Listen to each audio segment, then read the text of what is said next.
Chapter 138. A celebration? That's... Gustav's eyes slightly widened in surprise. Yes, like a small party between family and close friends. Would you like to come? Boss Danzo asked again. Gustav was short of words again. This was the first time he was being invited to a party. Apart from the encounter he had with Charles and Gordon, he had never even been to a place where a celebration was going on. I just need to make sure I get back before night time, Gustav said internally before replying Boss Danzo. Yes, Gustav answered with a smile. Good. Mara will be happy. Boss Danzo tapped Gustav's shoulder while speaking with a wide smile on his face.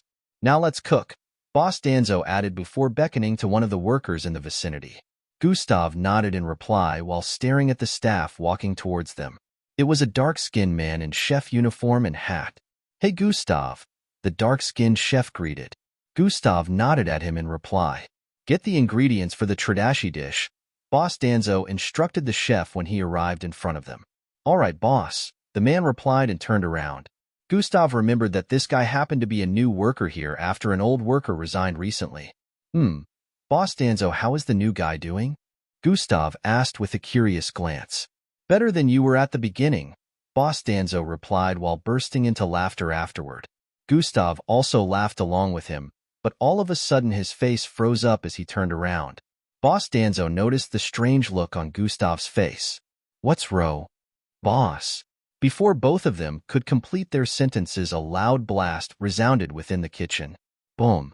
The entire kitchen erupted in mighty flames, causing a cloud of black smoke to spread across the environment. From outside the building, it could be seen that the kitchen had been set in a blaze, and surprisingly the fire safety didn't go off. Normally when the temperature of flames goes beyond a particular degree, the AI installed would activate the fire safety. A large amount of fire-suppressing liquid will be sprayed within the building which would quench the fire in a matter of seconds, but this time nothing of that sort happened. Beep, beep, beep, beep. Only the alarms went off. Within the kitchen, the visibility had been reduced due to the intensity of the smoke from the fire. Pieces of equipment had been blasted to different corners of the room, and part of the ceiling had fallen to the floor. On the east side, a silhouette could be seen holding onto another. A large part of the wall was currently tilting towards the side and resting on the back of one of the silhouettes who happened to be protecting the other. The wall was ablaze, and so was the back of the person who it was currently leaning on. Boss Danzo, are you okay? Gustav's voice was heard within the smoke and fire. It turned out the large broken part of the wall was actually on Gustav's back, and Boss Danzo happened to be on the floor beneath him. I'm okay, Boss Danzo replied slowly. He was shocked to see that Gustav was fast enough to push him to the ground while turning around to block him from the incoming blast with his body and also supporting the weight of the wall while it was set ablaze. How did he do that? Boss Danzo asked himself internally, but when he looked around him, he decided to throw that question to the back of his mind. He stood up while coughing and looked around with a dreadful expression. Gustav slowly pushed back the wall with his back until it straightened up and turned around. Boss Danzo could see everywhere in flames and smoke. He couldn't describe how he was feeling at the moment, but it wasn't in any way good. Is anyone alive? Boss Danzo shouted out with a panicked expression. Gustav turned around to face the wall and arched his arm back before throwing it out. Bang! The wall was blasted into smithereens, creating an opening to the outside. This part of the kitchen happened to be one story up, so the wind was blowing into the wide hole crazily. The blast that happened earlier was strong enough to destroy parts of the wall, but it wasn't strong enough to cause the floor to collapse. The floor was still in good condition in the meantime, but it obviously wouldn't be like that for long since the fire was still spreading. Hey, is anyone still Ali? V? Boss Danzo started moving forward as he shouted out with his voice turning hoarse. Emergency quest. Save 10 people from the fire. A notification suddenly popped up in Gustav's line of sight. In this situation, the system didn't even need to ask him because there was no way he wouldn't try saving the chefs. Gustav turned around and quickly grabbed onto Boss Danzo's arm. Boss Danzo, it's dangerous for you, Gustav said while pulling him back. No. Some of them must be alive. I need to help them. Boss Danzo shouted out while being drawn back. You'll die? Gustav lifted Boss Danzo and placed him on his shoulder before turning around with speed and jumping out of the opening. Foom. Their bodies traveled across the air, dropping with speed. Boss Danzo had an unwilling look as he stared at the blazing kitchen getting farther and farther away from him. Tom. Gustav landed on the ground and dropped Boss Danzo. Boss Danzo, you can inform the fire company or any one of the teachers present at the moment. I'm going back in to get the others, Gustav voiced out with speed before turning around and leaping towards the opening. Tom. Boss Danzo wasn't able to reply. Gustav leaped back in. He could only watch as Gustav's body flew up into the air and entered the hole they had just come out from. Boss Danzo looked around and noticed that the fire was slowly spreading towards the lower floor. How did this happen? Boss Danzo ran towards the lower floor, was voicing out subconsciously. Several chefs could be seen running out of the building, but they were coming from the lower floor, not the one above that was currently ablaze. Are you okay?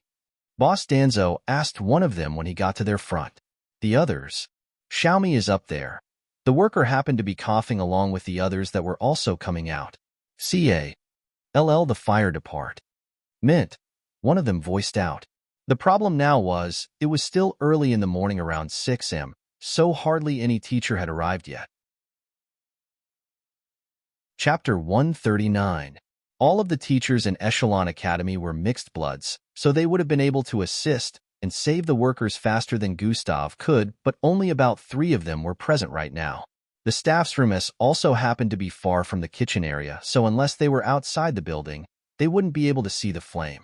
School activities normally start by 8 am, so no student could be found within the vicinity. After calling the fire department, Boss Danzo was told that they would arrive in 5 to 10 minutes, but he knew that 10 minutes was long enough for a person to be turned into ashes, so he hurried towards the staff block to inform any available teacher. Immediately after Gustav got back in, he looked around. All that could be seen were flames and burning debris positioned in different parts of the burning kitchen. Most of these burning debris and fallen parts of the ceiling blocked Gustav's path. The temperature of the room was very high, but it was nothing compared to what Gustav faced with the solar worms, so he wasn't even affected. Size manipulation has been activated. Gustav's body grew in size, becoming around 6'7" tall with broad shoulders and back. He tapped the button on his left sleeve, and a mask appeared in his hand. This was the same fox-like mask that Gustav bought in the ancient market. Only Boss Danzo knows of my strength. Let's keep it that way, Gustav said internally while putting on the mask. He also tore apart his upperwears, becoming half-nude once again. Part of his clothes had been set ablaze earlier, so he decided to discard them. God Eyes has been activated. The 2 openings on the upper right and left sides of the mask suddenly lit up with scarlet and green color, making Gustav look quite menacing. The view of the room from Gustav's sight turned into different colors. The fire became white and was unable to block his vision anymore. The other inanimate things in the environment turned blue and white also, and now Gustav could see red-colored silhouettes ahead, holed up in different parts of the room. Some had passed out from the fire but were still alive, while in other areas, burning parts of the ceilings had collapsed on some of the workers. Sprint has been activated. Gustav activated Sprint without a moment of delay and dashed out. Swoosh! His intense speed even caused the flames to part ways. Bam! Bam! Bam! Bam! Bam! His body smashed into several pieces of rods that fell from the ceiling as he raced forward. He didn't even react to the rods colliding with his body. Some of the rods were thrown towards the side when contact was made, while others broke into 2 halves. Gustav arrived at a particular part of the kitchen and came to a halt. He only dashed out for a second, but he had already covered more than 300 feet. In front of him was a cluster of debris packed together. They had fallen and stacked upon one another till they reached the height of 1 meter. Gustav bent and dipped both hands underneath the debris before lifting it with force.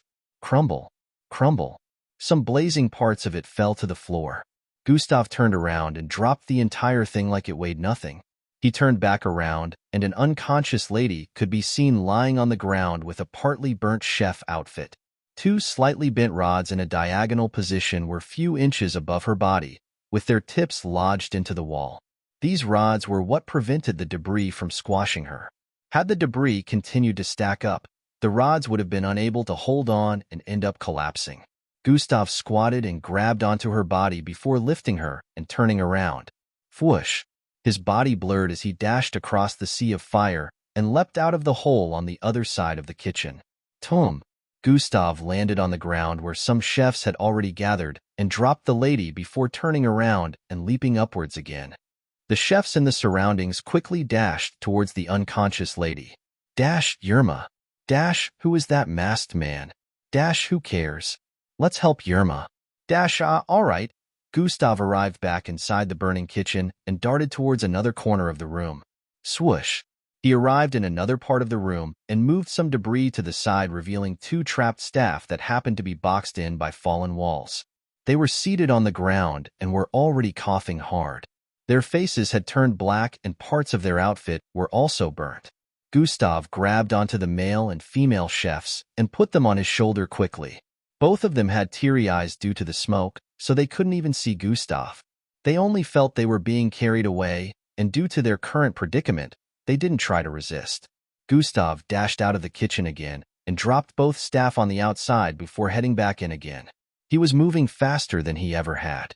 Only about 1 minute had gone by, and he had already saved 3 people, but he felt he wasn't fast enough as he could already sense with his perception that some workers had been set ablaze. Due to the crackling of the fire, their screaming voices could hardly be heard. Gustav moved quickly towards another part of the room. He had to punch an entire wall that blocked his path this time. About 4 staff were holed up within this time, and he had to place 2 on his back and carry one in his left hand and the other in his right. Even with the load, Gustav's speed was only hindered slightly. He still managed to bring 4 of them out safely. They only suffered slight burn injuries. Gustav went back in after leaving them with the staff below. He didn't waste a second before leaping back into the building. This time he dashed towards the southwest corner of the kitchen and removed the obstacles on his path. He got to a part where a small hole had already been burnt through the floor, making the room below visible. Gustav leaped forward a bit and landed on the other side before arriving in front of a small blockage of debris once again. Kyr!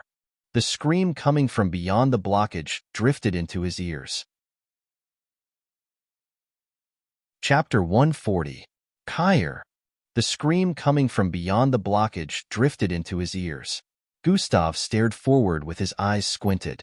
He already sensed this, but seeing it with his 2 eyes still gave him some kind of chill. In front of him was a person who had been set completely ablaze. From the sound of the screams, it was obviously a male. He kept thrashing around in pain and hitting the wall surrounding him, which was also on fire.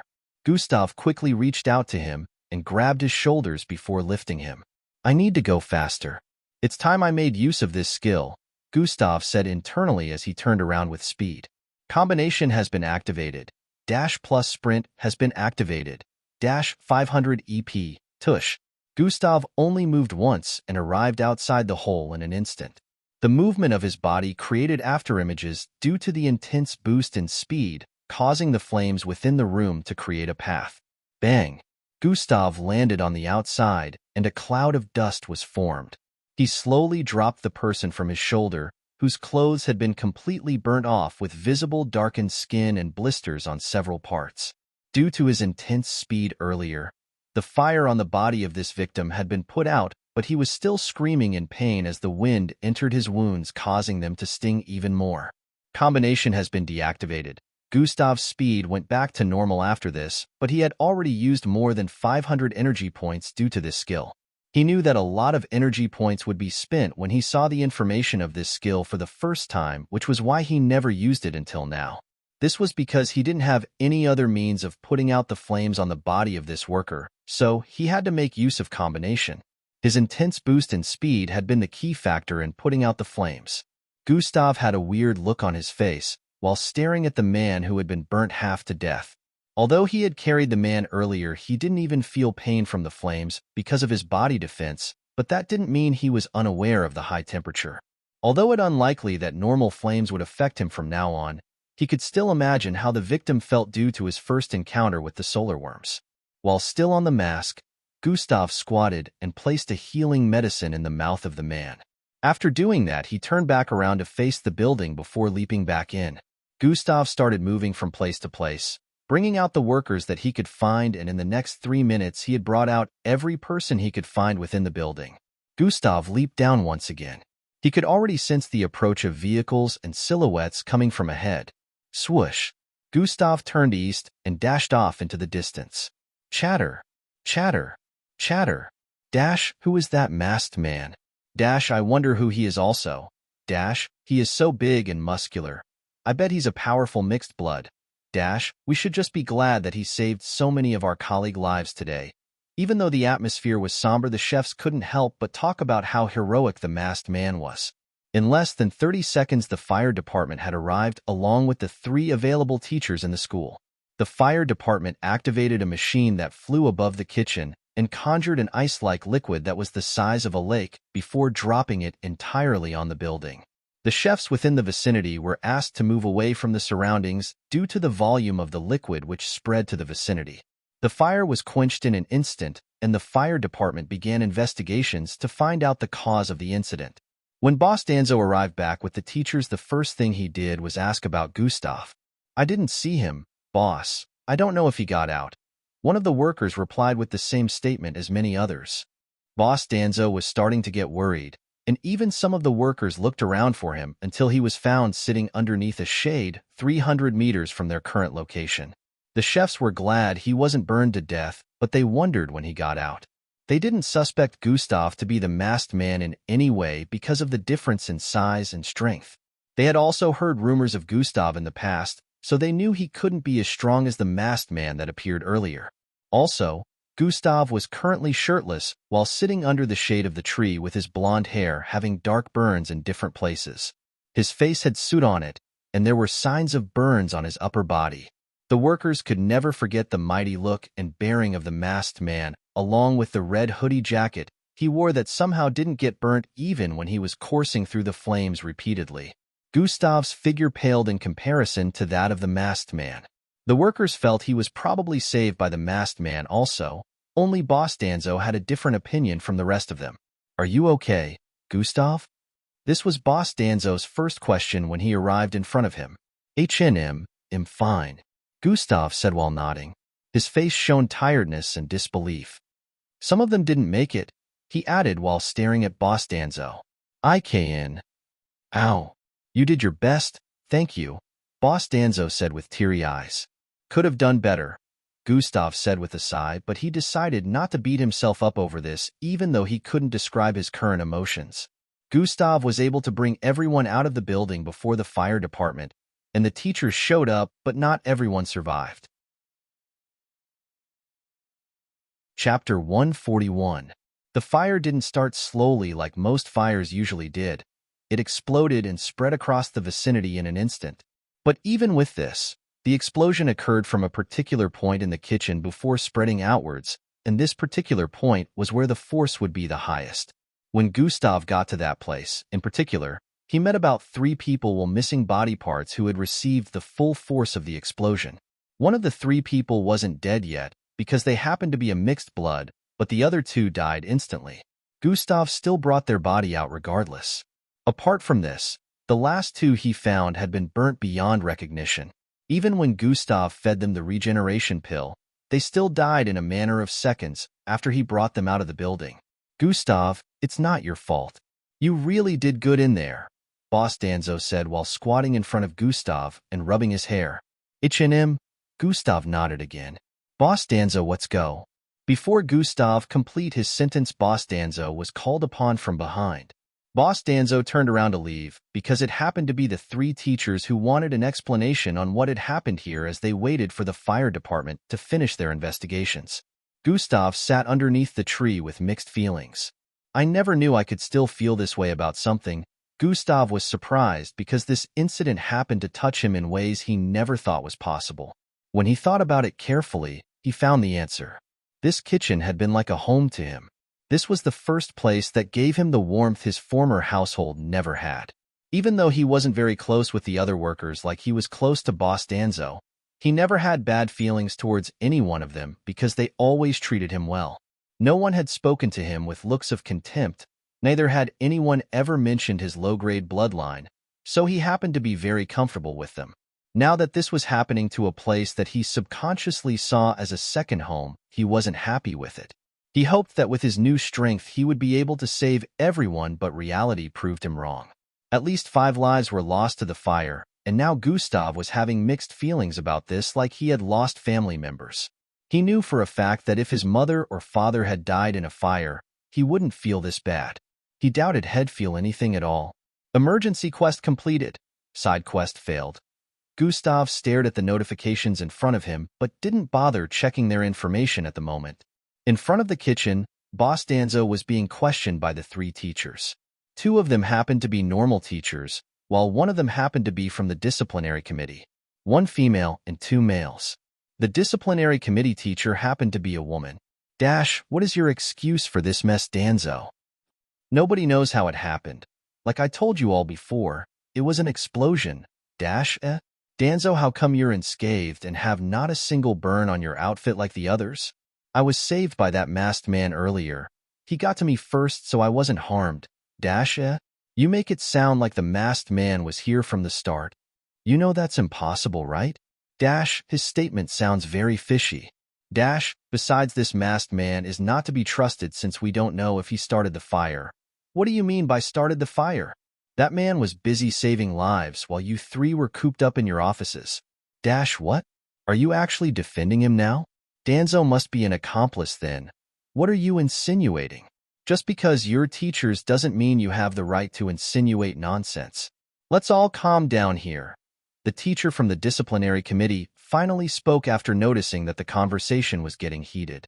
Danzo, you're right. We shouldn't be questioning you like this, but at least tell us how it happened, she added. This is something no one knows. 1 minute we were cooking and the next the entire kitchen had gone up in flames. Boss Danzo replied. Let's wait for the fire department to finish their investigation then, the teacher from the disciplinary committee said with a profound look. The workers who had gotten burning injuries that were higher than what healing pills could handle were taken to the hospital for treatment. Some of them were burnt to the extent that they couldn't talk, but only 5 died, while Gustav managed to save about 16 chefs in total. Of course, everyone still wanted to know who the masked man was, but when the cops arrived, the teachers told the cops that the masked man was a suspect. The cops ignored them and also waited for the fire department to finish their investigation before making any moves. It would turn out that the leader of the cops that arrived here was someone Gustav knew. It took about 30 minutes for the fire department to finish their investigations. They came downstairs and gave a briefing of their findings to everyone. Gustav also had to listen so he could understand how such a thing happened. Surprisingly, the cause was something they didn't expect. According to the fire department, the explosion happened due to one of the cooking equipment getting overloaded from the minerals used to fuel it. They said a different mineral was used to fuel it instead of the mineral compatible with the equipment, which caused the overloading and explosion. When the mineral was mentioned, everyone was surprised because that happened to be the mineral used to power a car. Immediately, this explanation was given out. Boss Danzo was on the receiving end of the blame. The teachers accused him of not being able to supervise his workers well since such a rookie mistake was committed. Even Boss Danzo was shocked at such a thing happening. This mineral was never among the cooking materials purchased monthly, so he couldn't understand how it got there. Chapter 142. Boss Danzo tried to explain that the mineral wasn't included among the weekly purchases made to get the materials needed for the kitchen, but no matter how hard he tried, the 3 teachers debunked his claim and called him incompetent. Even the other chefs tried defending Boss Danzo, but it still didn't change anything. Wait for the board's jurisdiction after they hear of this blunder, one of the teachers said as he left. The other 2 teachers later took their leave after getting a detailed report from the fire department. It turns out that the fire safety was faulty, so it failed to activate when the temperature of the fire went above the threshold. For some reason, the blast within the kitchen happened to be below the degree that would cause the fire safety to activate. Gustav felt the whole situation was kind of fishy. Why would a mineral that wasn't purchased be among the minerals within the kitchen? Some of the chefs felt that the person in charge of purchases must have made some kind of error and ended up getting the wrong minerals, but even if that was so, whoever was using the equipment should have known that the mineral wasn't compatible with it, which means it shouldn't have been made use of even if it was purchased. Boss Danzo, let's check out the equipment, Gustav walked up to where Boss Danzo was discussing with the cops and suggested, "Hey Gustav." One of the cops called out to him, "Officer Betty, good to see you again." Gustav nodded at the female officer sporting red hair and some white strands. You too," Officer Betty replied. "Isn't it a bit too early for you to be in school by now?" Officer Betty asked with a look of confusion. "He works with me," Boss Danzo chipped in. "Oh." Officer Betty was a bit surprised to hear that, but she nodded in understanding. Officer Betty happened to be the same officer that arrived with her squad after the incident with the Blood Wolf. She was also the one who helped deal with the mixed breed that attacked the neighborhood while he was away. Gustav was surprised to actually see her here and started wondering why her team would be dealing with situations here, since it was pretty far from his neighborhood. It seemed as if the cops didn't have divisions or anything like that, and this surprised Gustav greatly. Might the masked man be him? It looks like he's the only one powerful enough to pull something like that off among the workers, but the description is way off. Officer Betty wondered while staring at Gustav. "Thanks for the last time," Gustav said with a grateful look. "It's nothing," Officer Betty replied with a dismissive expression. Boss Danzo and the workers around wondered what they were referring to, but since Gustav and Officer Betty didn't say more than that, they decided to suck it up. "We need to check out the equipment so we know who was making use of it," Gustav proposed with a look of suspicion. Officer Betty immediately sensed where Gustav was headed for with his suggestion. "I don't know, but if you guys are going to conduct an investigation, at the very least we need to know this," Gustav replied with a bold look. "I agree with him," Boss Danzo chimed in. He was also finding the whole situation weird with the mineral stuff. "All right then, let's go in, but you have to be careful because the floors are weak at the moment and could cave in when we're walking on them," Officer Betty stated before turning around to start moving towards the kitchen with two cops beside her. Gustav nodded at her and told Boss Danzo to stay beside him at all times. They walked into the kitchen, though the stairs had almost been burnt down completely. Gustav activated God Eyes as they walked on the kitchen floors. He was able to know which part of the floors was weak and which parts were strong enough to hold both their weights. The cops didn't need this since they had their helmets on, which scanned the environment automatically and showed them the weak spots of the floor. The entire view within the kitchen was that of destruction. Scorched floors, fallen ceiling parts, cracked and broken down walls, burnt cooking pieces of equipment, a large hole in the roof, etc. The entire place reeked. The floors didn't have as many openings as expected due to being strong, but some parts were already weakened from the fire, and only a little pressure would cause it to give way. Gustav and Boss Danzo moved forward for some seconds before turning towards the right to avoid a huge fallen debris from the ceiling. The place still had workers from the fire department moving around and making more investigations. They moved for a bit more till they arrived at the middle right corner of the kitchen. They stopped in front of the rectangular-shaped device that the two fire department officers happened to be inspecting at the moment. This device used to be placed against the wall, but now there was no wall beside it. Whoosh! The wind drifted in through the 7 meters wide opening. It turned out that when the device exploded, the wall beside it paid the price. The cops stopped here and turned to face Gustav and Boss Danzo. "This is the equipment responsible for this mess," Officer Betty said after taking off her helmet. Gustav also turned to face Boss Danzo before questioning.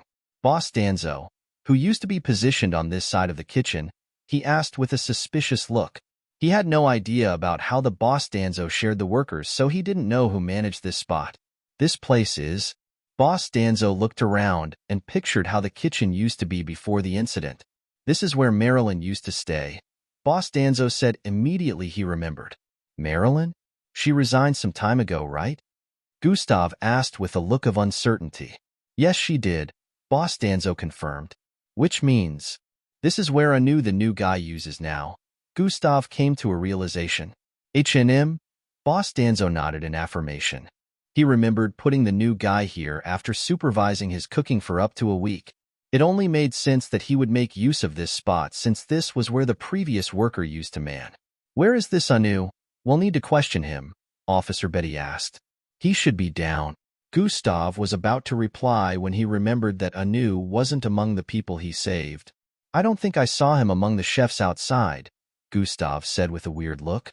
Officer Betty and the rest of the officers stared at Gustav with a contemplative look after hearing that. Does that mean? Officer Betty didn't get to finish her statement before Boss Danzo interrupted. Before jumping to any conclusions, let's go check for him outside, Boss Danzo proposed. They all went outside after that and called on the chefs to gather in one spot.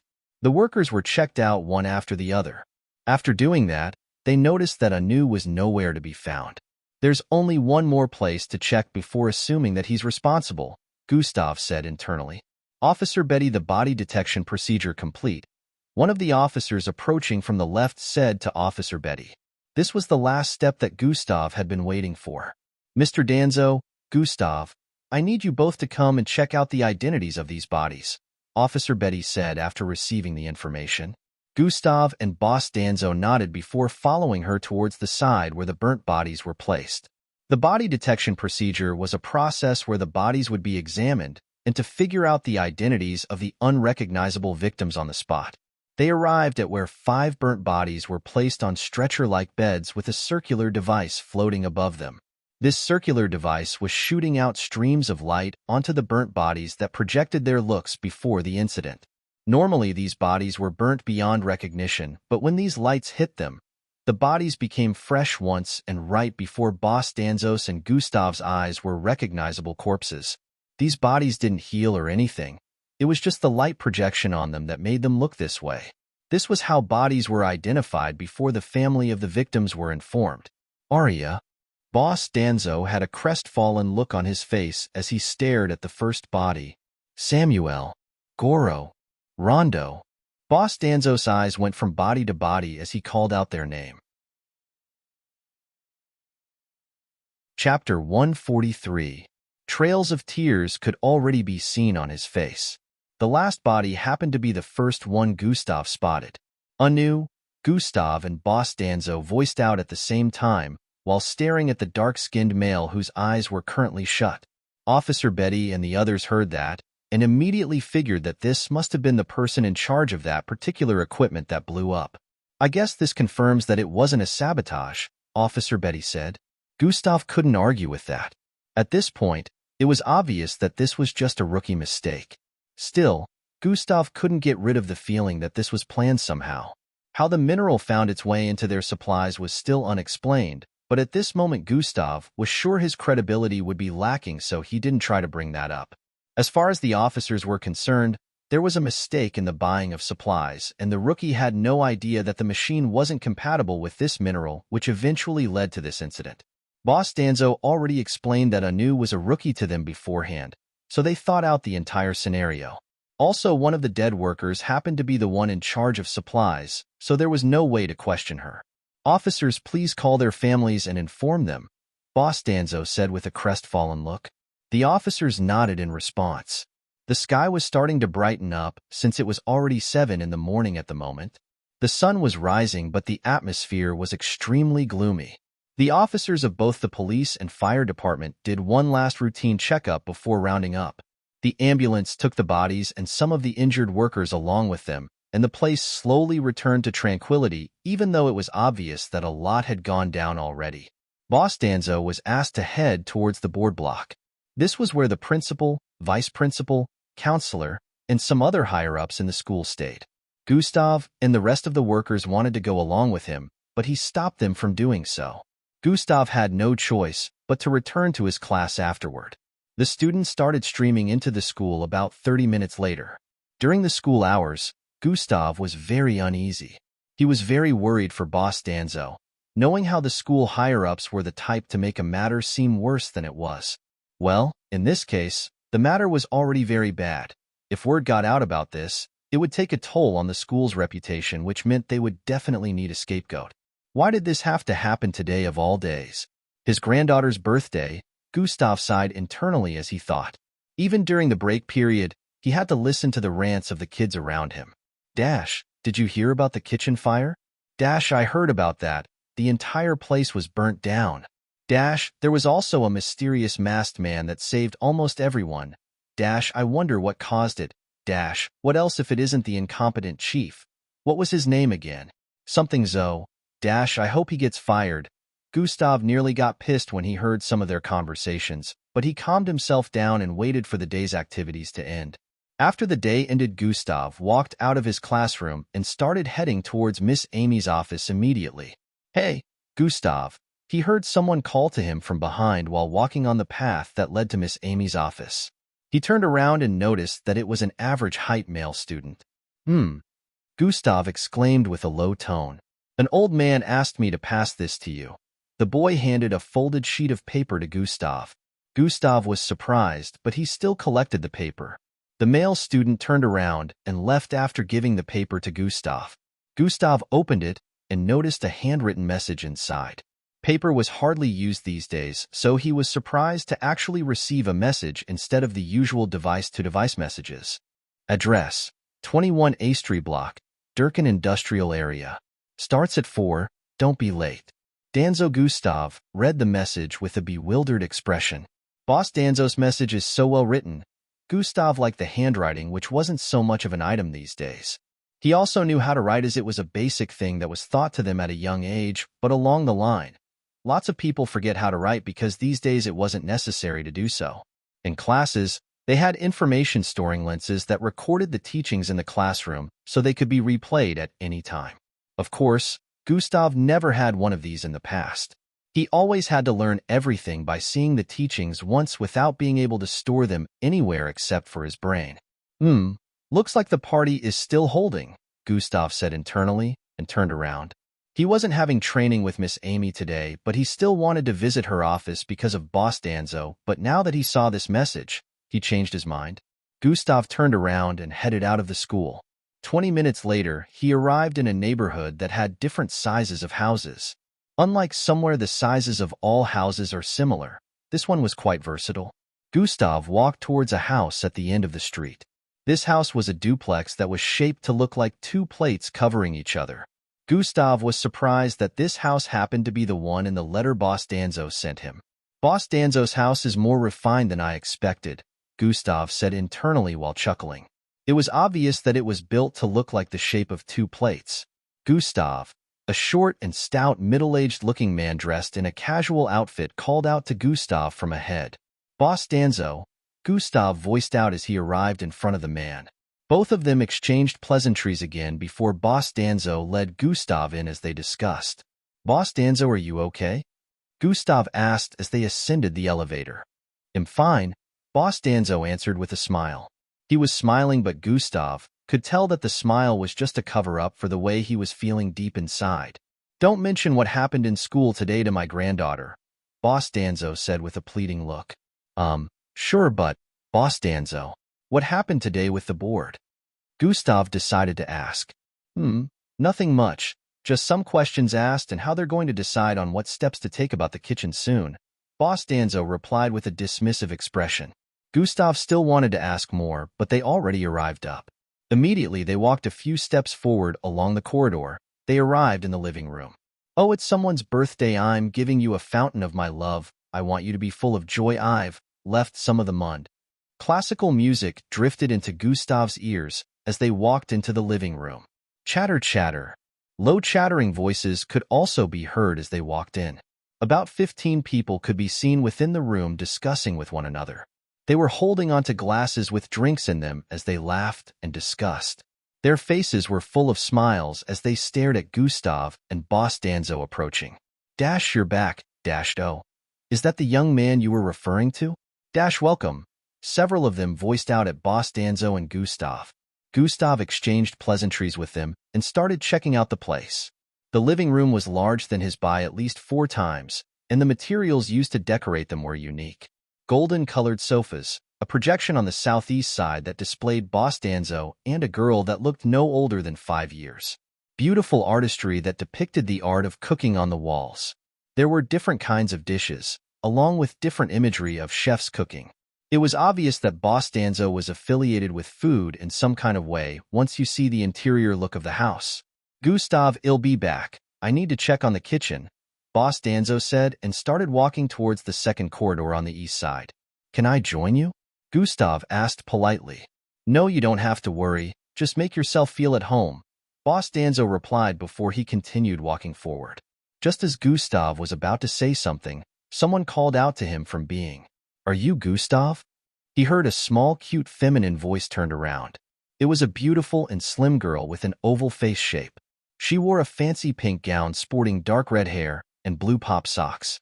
Her eyes looked extremely lively, and she seemed overjoyed to see Gustav. Gustav didn't need to be told before he knew that she was the celebrant. "Yes, I am," Gustav replied with a slight smile. Chapter 144. It was a beautiful and slim girl with an oval face shape. She wore a fancy pink gown sporting dark red hair and blue pop socks. Her eyes looked extremely lively, and she seemed overjoyed to see Gustav. Gustav didn't need to be told before he knew that she was the celebrant. "Yes, I am," Gustav replied with a light smile. Ah, her eyes shimmered even more after hearing his reply. "I'm glad to finally meet you. Grandpa has told me so much about you," she voiced out with a look of excitement. "Nice to meet you too, Mara," Gustav replied. He remembered her name from when Boss Danzo mentioned it earlier. "Come on, let's talk over there," Mara said with a delightful voice and dragged Gustav towards one of the sofas. 2 hours later, Gustav was returning home. His mind couldn't help but wander back to Mara's birthday celebration. Mara was really the jovial type. She couldn't stop talking and making fun of lots of things. She mentioned some of Gustav's funny and embarrassing past experiences with Boss Danzo, and also how Gustav had to cook for her one of these days. Mara really liked eating like Gustav, but unlike him, she didn't have the talent for cooking, so she focused on something else. She asked Gustav lots of questions about himself. He answered some and ignored some, but she didn't pry too much even when he answered. Gustav felt she was a bit similar to Angie, but Angie was more of a nice girl that couldn't make fun of anyone, while Mara wouldn't hesitate to make fun of a lot of things. He remembered she shoved a large palm-sized portion of cake into his mouth forcefully. She was very playful also.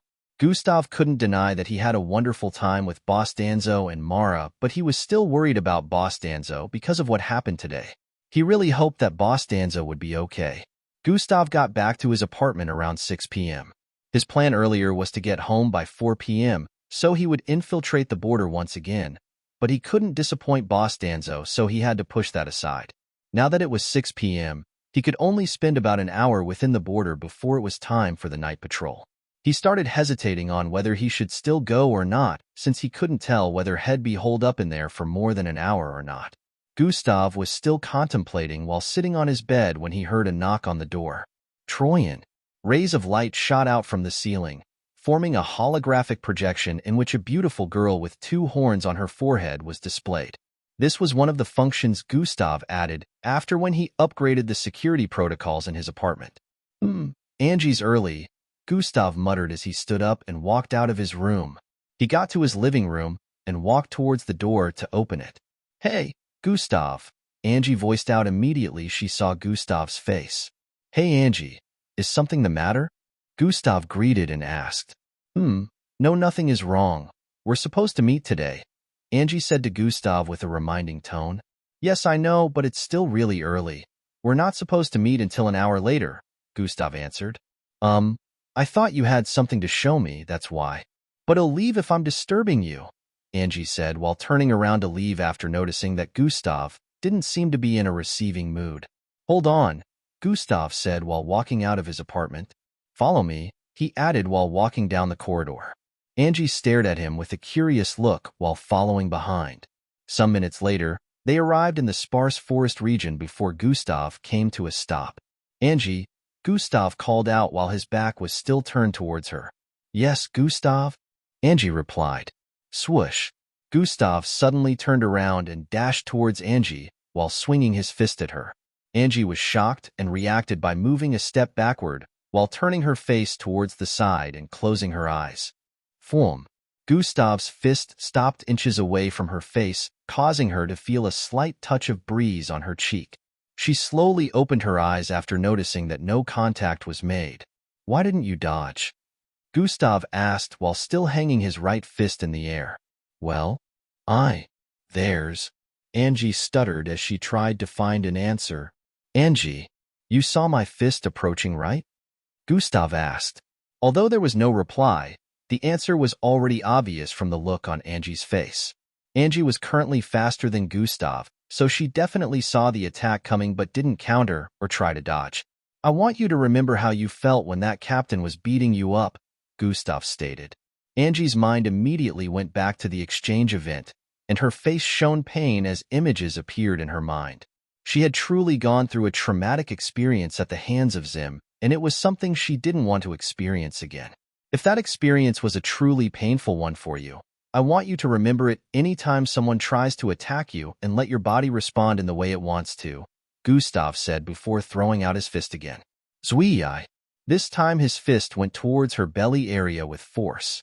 Images appeared in her mind again, reminding her of the way Zim's palm slammed those stones into her body. Gustav had purposely targeted one of the spots. No, Angie voiced out as she swerved towards the left and pushed out both her palms to strike Gustav on his right side of his chest. Bam! Gustav slid 13 feet backward after her palm made contact with his chest. SSHHHSSSH. A trail of dust was formed due to that. Ah, Angie voiced out in shock as she retracted her arms. Gustav, I'm sore. She was about to speak when Gustav interrupted her. Good job, Gustav said while straightening his body. He started walking towards her. Angie voiced out in surprise. She had used her full speed to dodge Gustav's attack and responded with an attack of her own, but Gustav was hardly fazed. Moreover, he replied with, good job. Chapter 145. She didn't even use this much strength when dealing with the opponents in the exchange event because she didn't control her strength this time. All she thought about was trying to prevent what had happened to her the last time, so it was more of a subconscious action. That's it. Don't just stay in one place and become a person's punching bag. You must also respond unless you enjoy being on the receiving end, Gustav said as he arrived in front of her once again. Now, Angie, I'm going to attack you several more times. I want you to fight back. I want you to hit back harder than you did earlier. Don't be soft because being soft on the battlefield will only get you killed, Gustav said while dashing forward again and throwing out his fist. Swoosh! Angie dodged it again by jumping towards the side before throwing out her right leg towards Gustav's left belly side. Bam! Gustav took another solid hit on his body and was pushed back by a few feet. Angie was doing as Gustav said. Her mind would drift back to the scenery where Zim was beating her up whenever Gustav threw out his fist towards her. Her body would react subconsciously because she didn't want to be subjected to such pain ever again. Gustav didn't stop. He dashed out again and attacked her repeatedly, only for her to dodge them and send out attacks of her own which always hit Gustav.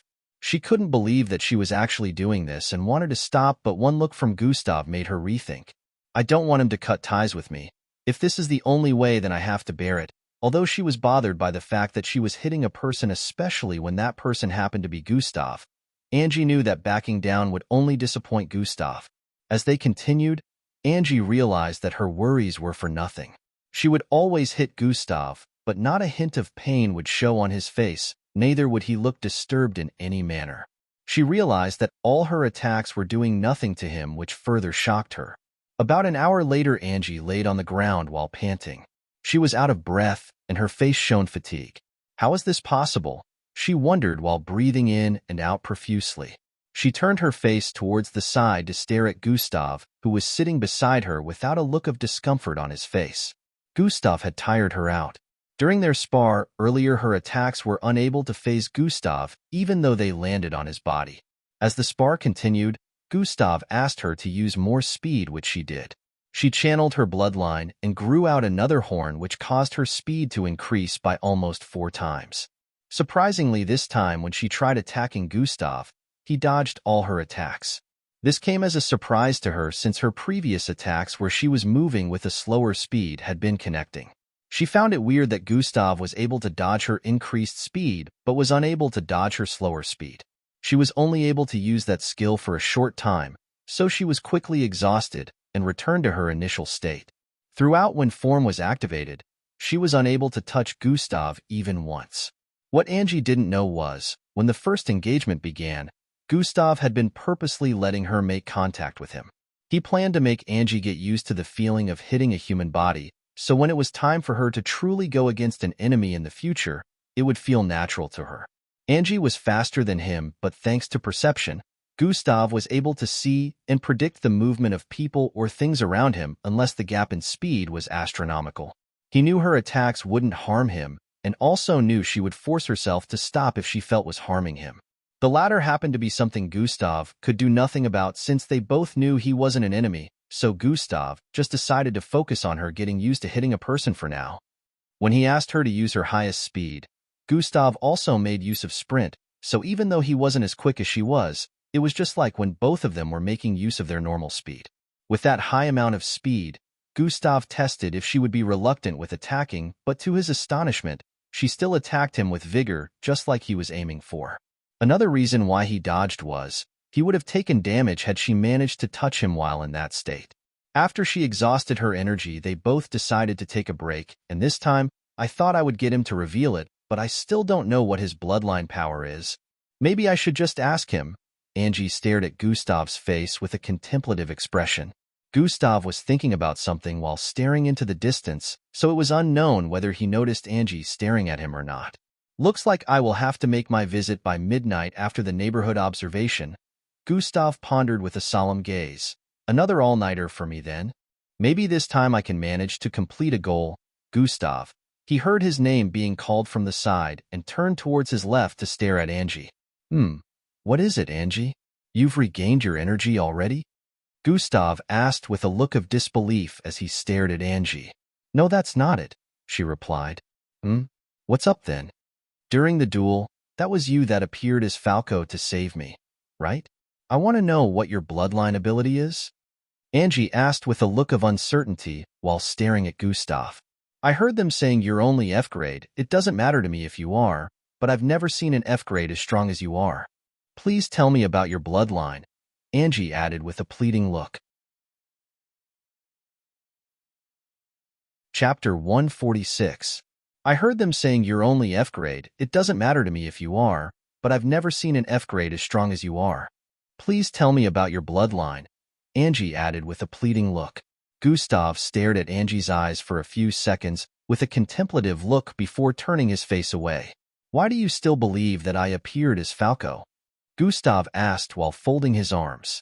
Angie moved her body closer to Gustav and grabbed his left arm. Gustav was intrigued by her action, but she wasn't done. I never told anyone, but I have a crazy sense of smell, Angie said before raising Gustav's arm and placing it close to her face. Sniff. Sniff. She sniffed twice before she continued speaking.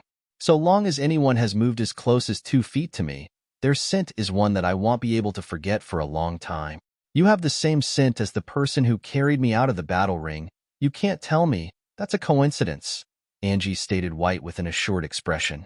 Gustav stared at her with a disbelieving expression. Is she an animal or something? How come I didn't notice that she was sensitive to smell and also able to master another person's scent? He had 1,000 ways of telling her off, but no matter what explanation he gave at the moment, she would keep suspecting him because of the scent. The shape-shifting doesn't include body scent? Gustav held his chin as he wondered. This might be a problem since people who have like Angie hidden smell ability might be able to uncover me in the future. It's good that Angie is the one who figured it out this time. If it was another person, it would be a problem. Gustav took note of this so he wouldn't be caught unawares in the future. He decided he would check out more flaws that the shape-shifting ability had later. I guess this must be because of the levels. Maybe when I max out the levels in the future, shape-shifting will become almost flawless. Gustav's thoughts ran deep due to this blunder, and he had nearly forgotten Angie was still waiting for an answer. Please tell me, does your bloodline have to do with transformation? Angie's voice brought him back to reality. Gustav wasn't surprised by her deduction this time. Anybody with a brain would be able to tell that his bloodline had to do with transformation once they figured out that he was pretending to be Falco the other time. Well, it doesn't seem like there will be any harm in telling her about my original bloodline, Gustav said internally as he came to a decision. Angie was still staring at him when she noticed his skin changing color. It went from being white to being dark, then from dark to pale white and some other different colors. Angie had her mouth wide open in shock. Initially, I could only change my hair color. Gustav started speaking while his hair turned into different colors. But now my bloodline has improved after reaching the Zulu rank, so now I can do this. Gustav's body slowly transformed into a copy of Angie's. Angie's eyes widened even more. It's like staring in a mirror, she muttered subconsciously while staring at the horns on his forehead. She couldn't find any difference between her looks and his current appearance except for the clothes that Gustav was wearing.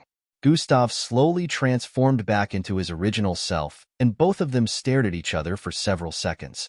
I've never seen someone such a unique bloodline ability, Angie said with a look of astonishment. You can become anyone. You can infiltrate anywhere without anyone realizing, Angie added. Well, you didn't get fooled, and there are places that have advanced security that will immediately expose my disguise, so it's not flawless, Gustav stated. True, but it's still very fascinating, Angie said with a smile. But that doesn't explain his insane strength and how he's able to receive my attacks without taking damage, Angie said internally while staring at Gustav. Are you truly F-grade? Angie asked with a look of disbelief. Well, that was the result of the bloodline exams I had when I was 6 years old, Gustav replied while shrugging his shoulders. How can that be F-grade? Angie still doubted that Gustav was F-grade. Are both your birth parents mixed bloods? Angie asked with a look of curiosity. Yes, they're mixed bloods too, Gustav answered with a glance. He wondered where Angie was driving with this. What about your grandparents? She asked once again. I never met them, but I remember my birth parents spoke of them in my childhood days. Yes, they were also mixed bloods, Gustav answered once again. Did you ever do a re-examination? Angie asked. No, I've never done a re-examination since there's no point to it. Bloodline grades don't ever change unless you have enough money and connections to access the bed, Gustav replied with a dismissive look. You should do a re-examination, Angie advised. Why? Gustav asked. You know about the theory where the combination of two mixed bloods creates offsprings with special bloodlines? Angie asked. Yes, I've heard of that, but isn't my F-grade bloodline proof that this theory isn't always right? Gustav stated with a contemplative look. True, but remember my parents are scientists. They have gotten cases where mixed bloods who have parents and grandparents who are also mixed bloods had their grade increased due to late blooming or something like that. There was a term they called it. I can't remember. Angie had eyebrows furrowed while speaking. Either way, what I'm trying to say is, although it's only a 0.0003% chance, there is a possibility that a mixed blood with parents and grandparents of mixed blood's origins might have their grade increase later when they reach an older age, Angie stated. Gustav never knew that such a thing was actually possible in the first place. After hearing what Angie said, he thought, if this is true, there's a chance that I might be able to use this to my advantage in the future. Chapter 147. After hearing what Angie said, he thought, if this is true, there's a chance that I might be able to use this to my advantage in the future. In other words, you're trying to say, my bloodline might have undergone this change, Gustav stated while staring at Angie. Yes, I've never seen an F grade as strong as you are. For all we know, you might be a B grade or even in grade by now, Angie replied with a contemplative look. Haha, I really doubt that, but I'll take your suggestion into consideration, Gustav replied with a light burst of laughter. This will be useful for covering up in the future, but I have to make sure I act well, so I won't arouse any suspicions, Gustav said internally as he rose to his feet. Now it's time for our patrol. We'll also use this period to give you more tasks to perform, Gustav said after standing. H&M, Angie nodded and proceeded to stand up. The sky was already darkening since it was past 7 p.m. and a full moon had already appeared high up. Swoosh! Gustav and Angie sped off in two separate directions. One moved towards the west while the other moved towards the east of the sparse forest region. Whenever they patrolled together during the nighttime, Gustav's work was made easier. Although he wouldn't be able to reveal a lot of his abilities in her presence, they'd still be able to cut the environment covered in half. Gustav usually covered one half while Angie would cover the other half. They had a way of communicating with each other, so if anything happened, Angie would be able to inform Gustav immediately, but Gustav had decided that he wouldn't inform her if he bumped into a mixed breed. This had never been a problem since Gustav had never met any mixed breeds on the nights when he and Angie patrolled together. After both of them had gone their separate ways, something happened at their initial location. The tree behind where they sat earlier suddenly started glowing bright red. A door-like opening was formed within the tree, and a figure in all black walked out from it. That boy seems to be the one who those footprints belong to. Did I misjudge his strength? A husky male voice could be heard coming from underneath the black mask on this person's face. He doesn't seem to be a scout sent by them, so how was he able to infiltrate the border? The man sounded confused as he spoke. I need to observe him more before I can come to any conclusions. The masked man turned towards the left after saying that and vanished into red smoke. By midnight, Gustav decided to return to his apartment. He postponed his infiltration into the border after remembering that he had to train with Miss Amy the next day. Since their training sessions were now shorter than they used to, Gustav wanted to be in his peak state when training with her. The night had most certainly been a fruitful one. He killed a mixed breed a day before, so he and Angie didn't have to fight any mixed breeds tonight. Instead, he used it to train Angie even more. He noticed that Angie really had a lot of fighting potential. Her body was flexible, and if she put power into her attack along with speed, it was enough to cause severe damage to Zulu-ranked mixed bloods. She was not in any way weak. Her personality was the only thing holding her back. Now that he was getting her to unwind little by little, he believed that Angie truly had the potential to be really powerful in the future. After taking a shower, Gustav sat on his bed, and today's event flowed into his mind again. A big frown appeared on his face as images of the kitchen explosion streamed through his mind. The feeling of distraught came back to him as he remembered the death of 5 of his colleagues within the fire. Who would plan such a thing, and why? Gustav pondered internally, but couldn't find an answer as to how the mineral found its way into the kitchen. The staffs were all lovely, and the only person he suspected was the new guy, but the new guy also died. Even the person who was in charge of the kitchen purchases died within the explosion. The rest were old staff, and since none of them plotted such a thing in the past, why would they need to now? Gustav felt really powerless thinking about this, and it made him recall his days of being bullied. Now that he had been granted this power, he never knew that he would ever feel like this again, but he was wrong. On the bright side, nothing has happened to Boss Danzo yet. The fact that the school hadn't meted out punishment to Boss Danzo gave Gustav a momentary form of relief on this matter. Gustav kept racking his brain for ways to solve this situation when he noticed something. I forgot to check it out throughout the entire day. Gustav's eyes moved towards the top right corner in his line of sight as he spoke. There was a blue blinking light in form of an envelope. Whenever notifications appeared in Gustav's line of sight, he would need to focus his sight on that notification for more information on it to appear. If he didn't do that, the notification will end up disappearing after a few minutes and entered a kind of message box on the top right corner. Whenever he wanted to, he could decide to open it up and check on the information regarding that notification. Gustav's eyes focused on the blinking box for a few seconds before the notifications popped up in his line of sight again. Emergency quest completed. Side quest failed. He remembered receiving a notification for failing a side quest also. He already had an idea of what the side quest was. Emergency quest completed. Information. Saved 10 people from the kitchen fire. Rewards. Plus 100,000 EXP. New skill unlocked. Fire resistance. Plus 5 points defense. Side quest failed. Information. Save everyone from the kitchen fire. Punishment. None. Chapter 148. Fire resistance? Do I even need such a skill when I have the defense attribute? Gustav muttered while holding his chin. He felt this must have been because of the fire, but he was somehow opposed to getting this skill since he had defense already, and defense reduced the damage from the heat wave the last time he went against the solar worms. Gustav decided to check out the details on fire resistance. Its explanation would determine if it was useful or not. He opened the system interface and went straight to skills and abilities before focusing his eyes on fire resistance. Fire resistance. Level 1. Ability. Immunity to all high-temperature attacks for 5 seconds. Gustav stared at the notification with a look of surprise. It isn't actually useless, he muttered with a look of astonishment. He remembered that defense only reduced the damage of the high temperature within the surroundings, but didn't make him immune, while this one had the ability to make him immune from high-level temperature attacks. This looks too good to be true, Gustav muttered with a low tone. Even though it could only last for 5 seconds, with his high stats he could activate numerous times. Oh wait, doesn't the system always put some kind of limitations on these kinds of abilities? Gustav recalled that the system did this to abilities that seemed too powerful.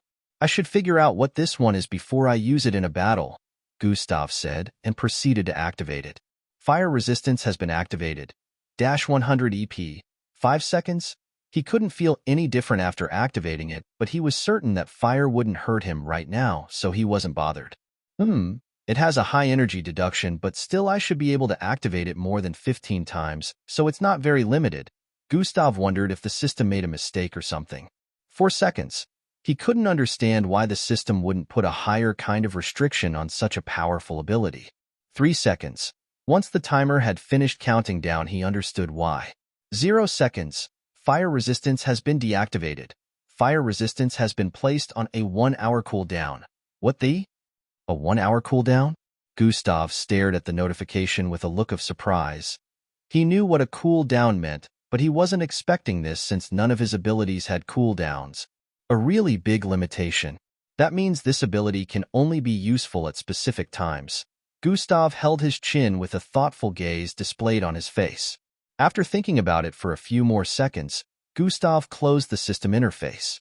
He stared at the information regarding the failed side quest next. Save everyone. Gustav muttered with a crestfallen look. He already had a feeling that the side quest had something to do with this, and he wasn't wrong. Gustav kept reading the rest of the messages. Looks like it only shows if they're punishments for failing a quest now rather than the rewards, but there seems to be no punishment for failing the side quest this time, Gustav noted. After he finished checking this notification, Gustav contemplated on a few more things before going to sleep. 3 days later, the last 2 days had been really eventful for Gustav. He infiltrated the border twice after coming back before patrolling the neighborhood in the night. Although no mixed breeds had appeared in the neighborhood, Gustav's last 2 days were interesting nonetheless. He infiltrated the border from the east the day after training Angie. He made contact with some pretty interesting mixed breeds. Unlike the west side where the first mixed breeds he met moved in groups, most of the ones he met here moved solo. This made it easier for him to gather more EXP. He didn't try to use the explosion from the absorbed energy of the border this time, since he was still learning the energy technique he got from the system. Also, since this was the same part of the border where the bunny mixed breed he killed the other time appeared from, Gustav decided to tread with caution. He didn't want to alarm whatever was responsible for the happenings, so he investigated while farming lots of EXPs. He wasn't able to gather any useful information in the past 2 days since no mixed breed appeared in the neighborhood, but he was able to farm a large number of EXP. He had the chance to do this due to most mixed breeds moving solo. Still, the credits he gathered were far from being enough to purchase lots of things in the system shop, but he decided to keep amassing credits in the meantime. There was something he noticed, though, although he had no idea if he was just seeing things or not. For a split second when he was fighting against a gigantic frog, he made use of God eyes and noticed a reddish human silhouette in one of the trees nearby, but the next time he checked he couldn't find anything like that. He felt it was probably his senses playing tricks on him. Gustav was hoping he might find some energy crystals to absorb like the last time, but he found nothing like that. The border on this side seemed to be very different. A few of the mixed breeds still moved in groups and had a turf of their own, yet nothing like energy crystals could be found. Gustav felt he must have gotten lucky. Right now he was in school and it was noon. He was contemplating about which part on the map he should visit next after infiltrating the border once again today. The sound of the automatic buzzer rang out, signaling that it was time for break. The students walked out of their classes and headed towards the cafeteria. Gustav also headed out. Ever since the incident 3 days ago, the school had to call in a new set of chefs that prepared food on the go. These were the kind of chefs that traveled about in their vehicles, cooked within, and sold food, but these types were reliable. They had been selling food in the cafeteria while the old chefs were now on some kind of probation. Gustav. A female voice called out to him when he was about to enter the cafeteria. Chapter 149. Gustav turned to the side and noticed a beautiful girl with white long hair and a tall figure headed for him. Maltida, Gustav voiced out in a low tone. I'm also heading in. Let's go together, Maltida said as she arrived in front of Gustav. Gustav took another weird glance at her before proceeding to walk into the cafeteria. They entered together and walked side by side, causing the students within the cafeteria to stare at them with surprised looks. Dash, hey, isn't that Maltida, or are my eyes deceiving me? Dash, she's the one. Dash, then what is she and Gustav doing together? I must be dreaming. They look so comfortable walking together. How is this even possible? Why would she move with someone like him? Dash, have you forgotten that he became more popular after winning the exchange of knowledge event for the school? Dash, still even with that we all know that a mixed blood like him doesn't have a future, so it makes no sense that Maltida will keep moving with him. The students discussed among themselves as Maltida and Gustav walked towards the stairs. They climbed up to the second floor, which happened to be less rowdy than the lower one, but immediately the students within this floor saw Gustav and Maltida moving together. The environment became noisy. The students here were also surprised to see Maltida and Gustav moving together for the second time, and wondered if this was going to become a normal thing from now on. Both of them walked towards the counter on the right side of the floor. Gustav, have you considered my proposal? Maltida broke the silence between them as they arrived at the counter. Oh, that. I haven't made a decision yet, Gustav replied before proceeding to make orders for himself. Maltida also ordered her desired food before turning around with Gustav to get a seat. Both of them sat around the back, which happened to be Gustav's favorite spot. Maltida had to seat here because Gustav would definitely not agree to sit elsewhere, and since she wanted to be with him during break period, she had to compromise. The students within the cafeteria had to turn their heads around several times to glance at the both of them. Why do you keep hesitating? The time of our graduation is close already, Maltida asked after downing a full spoon of food. Yeah, 1 month away. I'll give you a reply when I'm ready to. Till then, don't bother me about it, Gustav replied with a calm look and proceeded to shove food into his mouth again. Maltida stared at Gustav's face with a confounded expression as he gobbled down his foot gracefully. Why doesn't he agree to my proposal? Does he have someone else to rely on within the camp? He shouldn't be thinking of turning me down or even taking this long to respond. He should have jumped at it right away. I can't see through him at all. I have no idea what he's thinking. Sigh. A low sigh escaped Maltida's mouth as she reluctantly continued eating. She was starting to get desperate due to the attitude Gustav was giving her. They ate for a few minutes without another word exchanged between them. After the meal, Gustav was about to stand up when Maltida placed her palm on his. I heard about the fire. Are you okay? Maltida asked with a look of concern. Gustav gazed at her with a contemplative expression for a few seconds before replying. I'm fine, thanks for asking, he said while withdrawing his hand from her grip. He was about to turn around and leave when Maltida spoke again. You never exchanged device contact with me? How will I be able to communicate with you in the future after graduation? Maltida asked. We might not need to contact each other, Gustav replied before turning around. Maltida stared at his back with a look of conflict as he walked away. Gustav got outside the cafeteria as someone called out to him again. Gustav. It was a familiar voice. Gustav stared at the path ahead and walked towards the person. Boss Danzo, he voiced out as he arrived in front of the short and stout middle-aged-looking man. After the school activities for the day ended, Gustav headed towards Miss Amy's office. He got to the door and was about to knock when it opened up on its own. Come in. A firm feminine voice was heard from within. From the wide-open doorway, Miss Amy could already be seen seating on her couch, which was placed against the wall in an elegant position. She crossed her leg and held a book in her left hand and a glass cup of tea in her right. Dressed in a purple tight-fitted shirt and a dark red skirt, Miss Amy looked elegant as usual. Gustav walked towards Miss Amy and stood in front of her. Miss Amy, Gustav muttered with a low tone. I need your he. Before he could complete his sentence, Miss Amy cut him short. He was fired. I know about it already, Miss Amy muttered with her eyes still on the pages of the book she was reading. Miss Amy interrupted him before he could get to say anything again. The answer is no, she voiced out before casually taking another sip from the glass cup she was holding onto. She didn't even let me ask before turning me down. Gustav's face squeezed up as he thought internally, but he immediately calmed down after remembering that Miss Amy was always like this normally. Why? Gustav asked with a calm look. Because I don't want to get involved, Miss Amy replied while her eyes were still focused on the book she was reading. Miss Amy, please. I can't just let him get fired for unjustifiable reasons, Gustav said with a crestfallen look. My decision is final. I will not get involved, Miss Amy replied once again. I'll be happy to indulge you if you want to train, but something like this is none of my business. I don't go out of my way to help everyone. Miss Amy sounded like her cold and usual self when she was teaching in class at this moment, which really surprised Gustav. Chapter 150. Gustav looked down as his mind was plagued with inexplicable feelings. From the start of their conversation till the end, she didn't look up even once. It's fine, I guess. I and Miss Amy are just going through a kind of partnership after all. I'll have to give something back to her in return for what she did for me. In the future, Gustav turned around as he thought of this and started walking towards the entrance. I'm leaving Miss Amy, Gustav voiced out as he walked out of her office. Few seconds after Gustav was gone, Miss Amy lowered her arm and placed the book she was reading on her lap. Sigh, she turned to face the door while sighing.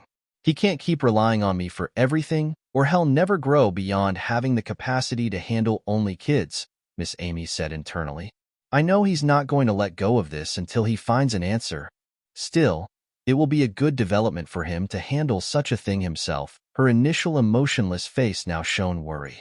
She couldn't help but feel bad about the way she turned him down, even though she had her reasons for doing so. Gustav walked out of the building and headed for the kitchen area. He arrived there in a few minutes and stood in front of the two-story building. It had undergone reconstruction in the past 3 days and was now back to its initial state before the fire. Even though it had been rebuilt, it was currently empty. The school board hadn't given the go-ahead for the former chefs to resume work yet. Gustav remembered all the good and lively times he had spent within the kitchen, with Boss Danzo and the others.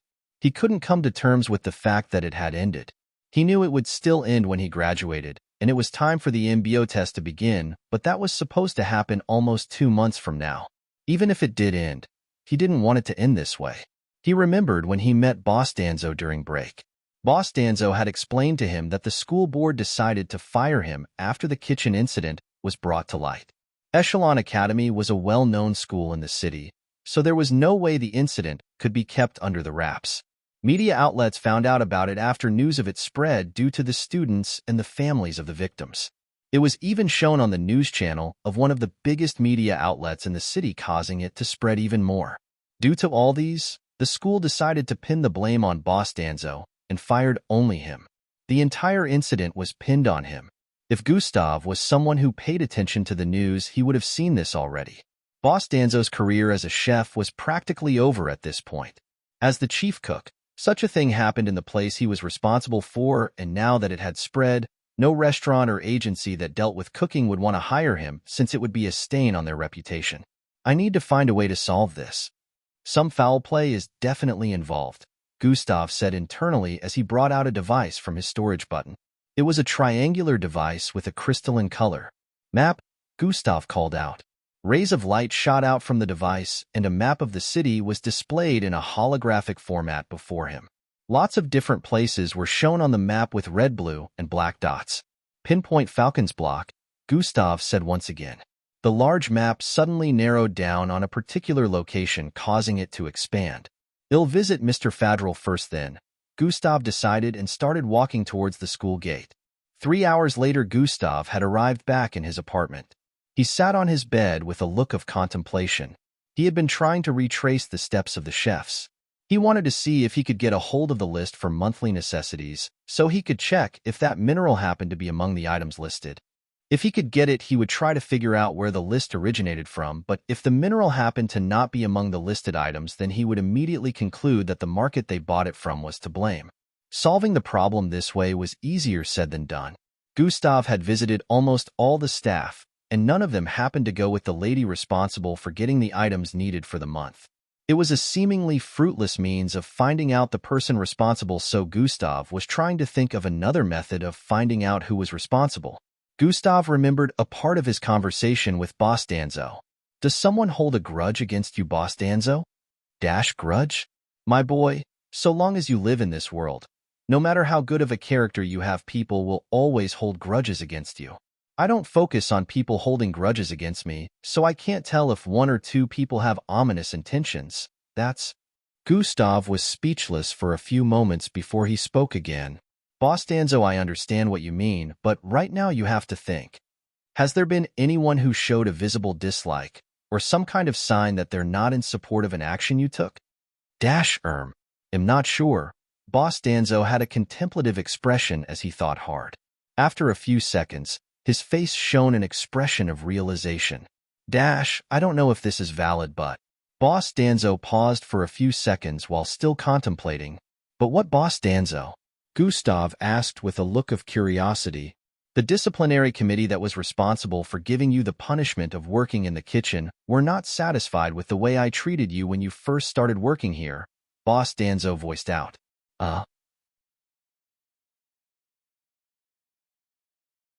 Chapter 151. The disciplinary committee responsible for giving you the punishment of working in the kitchen were not satisfied with the way I treated you when you first started working here, Boss Danzo voiced out. Gustav was a bit surprised to hear this. Even though they showed disgust towards him due to his bloodline, that shouldn't be a reason for them to go this far, right? People died and Gustav felt it made no sense for them to this far for something that minor. Boss Danzo, what made you feel this way? Gustav asked after hearing that.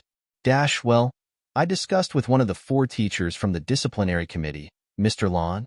They wanted me to increase the workload you were receiving in the kitchen, and when I disregarded Mr. Lon's demands, he didn't look very pleased, Boss Danzo explained. Of course, they wouldn't be pleased. They went as far as spreading rumors about me using bloodline enhancement drugs when I beat Hung Joe and his gang up. This is definitely their doing. At that moment, Gustav was feeling incensed.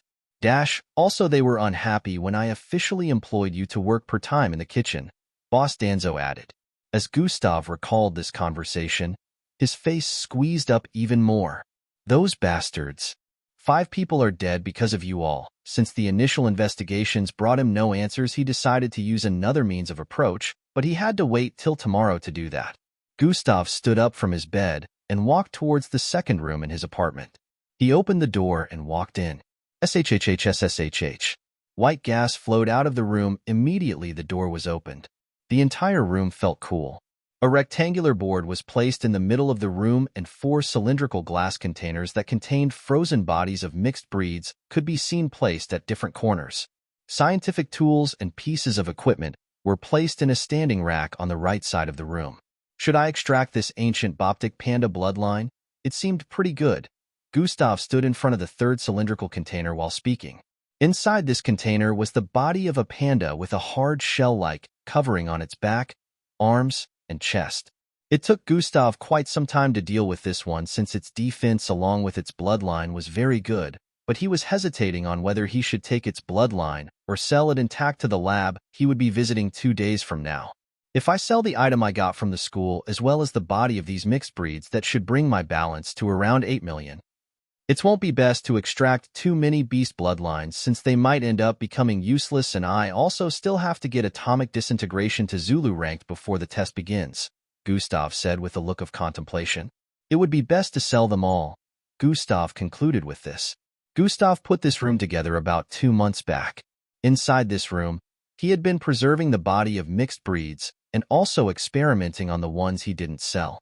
What Gustav had been experimenting on was how mixed breeds had a much more saturated bloodline than mixed bloods, but he hadn't been able to solve that. He believed that if he was able to solve this, bloodline channeling would become easier and mixed bloods might even be able to use their bloodline to its full potential, just like the mixed breeds who don't need their bloodlines to be graded. He only had some research materials and tools, but not enough knowledge to do everything he wanted. Although he hadn't progressed in this research, he learned a lot of things about the anatomy of mixed breeds. About 30 minutes later, Gustav left his apartment to go patrol with Angie once again. Gustav had to put off infiltrating the border today due to the investigation of the kitchen incident. During their night patrol, Angie noticed that Gustav wasn't quite there, and his mind seemed to be preoccupied with something. After they were done for the night and headed back into the apartment, Angie finally decided to ask Gustav what was bothering him. Gustav replied to her that everything was fine, whereas she could tell that everything wasn't okay. Angie knew Gustav was very tight-lipped and probably wouldn't say anything even if she kept disturbing him about it, so she decided to take a step back while assuring him that he could talk to her about anything. While they were walking through the corridor, Angie remembered something she saw in the news channel and decided to talk to Gustav about it. Gustav, I heard that your school kitchen was burnt down due to the recklessness of the chief cook, Angie said with a curious look. Gustav suddenly paused his footsteps after hearing that. What's wrong? Angie also paused her steps and turned around to stare at Gustav when she noticed he wasn't moving. She stared at the noticeable look of annoyance on his face and wondered if she said something wrong. Gustav's face turned dark and he stared at Angie. Don't believe everything you see on the news, he voiced out before he continued walking forward. Angie had a look of confusion as she stared at him walk past her. The serious change in expression on Gustav's face dumbfounded her. Her mind went back to the news, and she remembered something else. Angie quickly walked forward and arrived beside Gustav. By any chance, did you know anyone who worked in that kitchen? Is that why you're acting like this? Angie asked while grabbing hold of Gustav's left arm. Gustav had to pause his footsteps again. He didn't reply to Angie, neither did he turn to stare at her, but from the expression on his face, Angie was able to piece things together. That was how she understood that his sour mood was connected to this matter.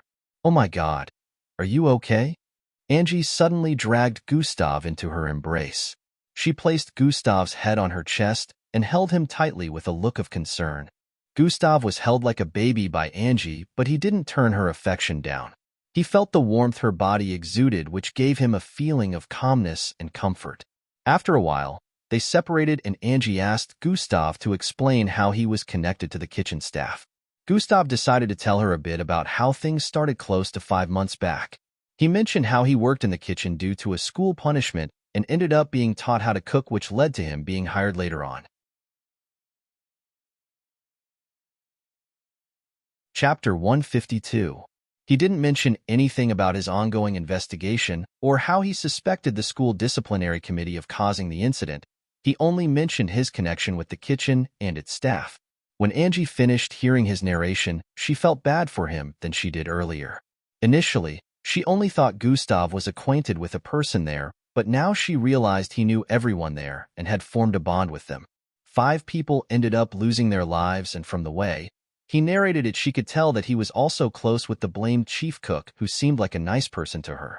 Angie and Gustav talked for a few more minutes, and in their discussions, she kept trying to cheer Gustav up. Angie hugged Gustav one more time and rubbed his face affectionately before bidding him good night. The next few days were pretty uneventful in school. The kitchen incident was starting to die down and the old chefs were reinstated, all except for Boss Danzo, Gustav, and the dead staff, of course. A new chief cook was put in charge, and this person happened to not be an old staff. He was placed in charge by the school board and happened to be quite an influential cook also. Unlike Boss Danzo, this new chief didn't let Gustav continue working with them, saying he wasn't qualified to step foot in the kitchen. Boss Danzo was the reason why Gustav was able to work there in the first place. With him gone, Gustav already expected that this was going to happen, especially since the disciplinary committee were the culprits of the incident and planned the entire thing because of him. The other staff members pleaded for the new chief to employ Gustav back, but their pleas fell on deaf ears. Gustav, on the other hand, wasn't bothered and kept focusing on investigating the issue until Boss Danzo gave him a call for them to meet somewhere. Boss Danzo and Gustav met in a cake shop not too distant from the school after the activities for the day ended. Gustav and leaving Plankton City, Boss Danzo was the first to break the few seconds silence between them. Why? Gustav asked with a crestfallen look. Because there's no point in remaining here if I can't cook. My cooking reputation is practically ruined here since no one will be willing to hire this old geezer, hee. Boss Danzo laughed lightly as he spoke, causing the tense atmosphere to ease up a little. Gustav stared at him for a few seconds before speaking. What about Mara? He asked. That's exactly why I wanted to see you. If not, I would have just left the city without informing anyone and maybe send you a message later. Boss Danzo laughed lightly again after saying that, but Gustav's face still looked as dark as ever. Gustav, my granddaughter, Mara, will be entering the MBO training camp as a mixed blood scientist in training, which means you will get to see her from time to time. Please, I want you to take care of her for me. Boss Danzo requested with a pleading look. Hmm? She's entering the research department? Gustav asked. Yes, she was picked a few months back, but this year's batch hadn't been fully picked yet, so she still had to hold on, Boss Danzo explained. Oh, I see. I will definitely try my best to watch over her if I'm able to pass the entrance test and get enlisted, Gustav stated with a serious look. That's a relief then. I will have to rely on you for this. Boss Danzo smiled while responding. But why does Boss Danzo sound confident in me passing the entrance test? What if I don't pass? Gustav asked. Haha, son, you're kidding, right? After everything you did during the incident, I don't doubt your entry anymore, Boss Danzo replied while laughing lightly. Gustav scratched his head slightly after hearing that. He had nearly forgotten that Boss Danzo already knew about him being stronger than he was supposed to be. I was worried about your dreams getting crushed by reality and the fact that you will have to come to terms about not being able to get into the MBO with your low-grade bloodline. I had already decided that when you fail and got back, I would take you into my home and take care of you while also passing my legacy down to you, but now, I'm no longer worried about that. I'm sure that you'll do well and won't have to suffer the fate of reality crushing your hopes. Good luck, my boy, Boss Danzo said with a smile. Gustav was moved by Boss Danzo's words again. He stood up from his seat in front and gave a low bow. Thank you for everything, Boss Danzo, he said with a look of gratitude. Even though others within the cake shop were staring at him, he didn't flinch in the slightest and remained in the same position for several seconds. You don't have to do that, my boy. I'm happy to have helped you in any way I can, Boss Danzo said while dismissively waving his hand. From the bottom of his heart, Gustav was grateful for everything Boss Danzo did for him. He still couldn't bear to part ways with him, but there was nothing he could do about the current situation. He swore in his heart to look after Mara if he managed to get into the MBO. This was the way he decided to repay Boss Danzo. Gustav took his seat after doing that and asked Boss Danzo one last question. Which city do you plan on heading to? It's not a very popular city, but you might know it. This city is known as Burning Sands, Boss Danzo said with a profound look.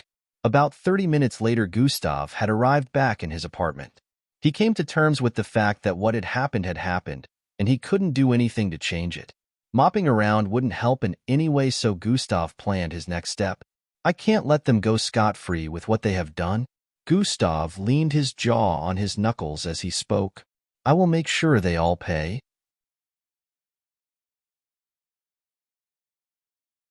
Chapter 153. I will make sure they all pay, Gustav said with a hate-filled expression before standing up from his bed. He changed out of his school uniform into a full set of black clothing before stepping out of his apartment. Gustav walked towards the balcony on the left side of the corridor. Twee-eye. The door opened up and he walked through it. What appeared in his line of sight were the outlines of buildings around the neighborhood. This building was 7 stories high, so Gustav could see the roofs of other buildings in the area since this was one of the tallest in the neighborhood. Gustav walked towards the edge of the balcony and stared at the neighborhood. Towards the left was a road that led upwards. At the end of the road, which was more than 20 blocks away, were 2 intersections. One led to the left and the other to the right. While on his right side was a path that led to the back of their building, but it still extended downwards, leading to the sparse forest region before the border. Gustav usually went through the path on the right, but this time he was heading for the east of the border since he was still investigating the issue of mixed breeds crossing the border, so he would be headed for the path on the left. Gustav brought out a mask from his storage ring. This mask was red with 2 long horns at the top. Although faint, I've been sensing that weird presence more and more recently, Gustav muttered as he put on the mask. Size manipulation has been activated. Gustav grew to a height of over 6 feet with a slightly muscular frame. Gustav didn't need size manipulation to change his appearance anymore since he had shapeshifting. The problem was, shapeshifting not only took up lots of energy points, but also had limitations since it could only enable him to take the form of a person. While using shapeshifting, he would have to transform to another person that had this stature if he wanted to grow to this size, but with size manipulation, he could just change his size to whatever he wanted it to be and wear a mask to hide his facial look. Gustav turned towards the left and walked to the edge. The other building's rooftop was about 11 meters away from his position, and the entire building was about 5 stories tall. Silent advancement has been activated. Gustav turned around and moved 9 steps away from the edge. Dash has been activated. He suddenly turned back around and bolted forward. Swoosh! His body arrived before the edge immediately after taking 1 step. Once he got to the edge, he squatted slightly without pausing his movement before pushing his body upwards with his legs. Thump! Gustav's body traveled in mid-air, flying above the neighborhood and the street below. His line of sight only caught a 1-second glimpse of the street downwards while he was in between both buildings' rooftops. Bop! Gustav's body crossed the space between both buildings and landed on the other one. Swoosh! He didn't stop moving. His body blurred once again as he ran across the roof of this building, hardly causing any sounds. Thump! He leaped upwards again after he got to the edge of this rooftop, and his body traveled several meters in the air before he landed on the next building rooftop. Gustav continued leaping from rooftop to rooftop within the neighborhood, headed towards the east side of the border. The people around the neighborhood barely noticed him due to his speed and his silent movement. In a few minutes, he had arrived on the rooftop of the last building in the area. From this rooftop, he could see the sparse forest region ahead, and to his left was the road that divided the border into 2 halves. Gustav leaped downwards and dashed towards the right side. Some minutes later, he arrived before the border. Gustav once again carved out miniature circles using his right and left index fingers while moving across the place. When he was done carving out around 50 invisible circles, he clasped his palms together. The instant he did that, 50 milky glowing circles appeared in midair around the place and began to absorb the power of the border into them. The green, red, and blue wall of lines were being absorbed from the bottom corner, and in a few seconds, an opening had started forming. The first time when Gustav made use of this ability, he could only make smaller circles due to the fact that gravitational energy container bloodline was unstable and hard to control, so he had to create up to 100 smaller circles before he was able to absorb enough energy to create an opening. If he had made each circle bigger, it would have collapsed, so making it smaller was the only way for it to work, which was why it usually took around 3 minutes for the opening to appear. But as Gustav started learning the energy technique he got from the system, he was able to increase the size of the circles as the days went by. Now that he was able to create palm-sized circles, he only needed to create 50 circles to absorb the energy from the border and create an opening under 2 minutes. Once the opening was created, Gustav dashed in along with the circles following behind him. In a few more seconds, the border closed up and the energy balls disappeared, phasing with the space around Gustav. This marks 235. Since the entrance test is coming up soon, if I get enlisted, I won't be able to come back here for a very long time. I must make sure I gather lots of EXP, as well as filling up the gravitational field around me with enough energy just in case of emergencies, Gustav thought as he walked towards the dense forest in the distance. According to the map, there are still 43 places that I haven't visited on this side of the border. In a month and a half, I must make sure I visit every one of them as well as the ones on the other side. Sprint has been activated. Gustav dashed into the distance and leaped onto the branch of the first tree he arrived in front of before he started to leap from one tree to the other. End of Volume 1. Chapter 154. 6 weeks later, it was early in the morning around 9 a.m. The weather seemed lovely and the entire city looked very lively. The sun hung on the eastern part of the blue skies, shining down upon the beautiful modern city. The screens on the surfaces of buildings, as well as the ones placed in midair across several parts of Plankton City, all showcased one thing. Number of days left till the start of the MBO entrance test. 001, a particular building that extended high into the skies, piercing the clouds above, was looking particularly glamorous today as it stood tall in the heart of the city. It also displayed this same announcement. The MBO entrance test that everyone had been waiting for was going to take place the next day. The youngsters most especially were excited about it. Some were feeling very tensed while others felt confident in their abilities. Rumors had been flying around about the test. Some said it was going to be extremely difficult and brutal, while others said it would be fun-filled. Everyone had heard a thing or two about how the past MBO entrance tests were, even though the entire process wasn't disclosed to the public. One thing that was regular among these rumors was the difficulty level of the test. The MBO entrance test took place every 2 years, so everyone was determined to pass it so as not to spend 2 more years waiting for another chance. At the moment, over 200,000 teenagers and young adults all around the world were said to be interested in participating in the test. People already had an idea of how the MBO was going to divide the test venues and sessions within every city, but no one knew the exact locations where the main test would take place. The MBO was pretty secretive with their actions, but whenever they wanted to do things like this, it would become a public topic. In every mixed-blood household, there was at least one mixed blood interested in joining the MBO, so it was bound to be packed. In a luxurious household, a young boy in dark green long hair who looked no older than 17 stood with his back slightly lowered in front of a man sitting on a chair within the living room. The atmosphere was a bit tense as the man in a sitting position held onto a small black cube. "See, sir, your participation badge has been sent by the MBO. I hope you're prepared for tomorrow." The man spoke with a solemn look. "Yes, father. I am perfectly ready," the teenage boy replied. "You had better be. You have already shamed me by failing the special test. You had better not disappoint me this time."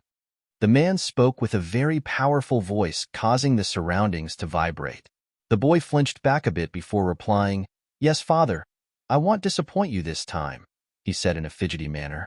In another luxurious household, a scene similar to the one previously was playing out, but the atmosphere here wasn't as tense. Instead, it was the opposite.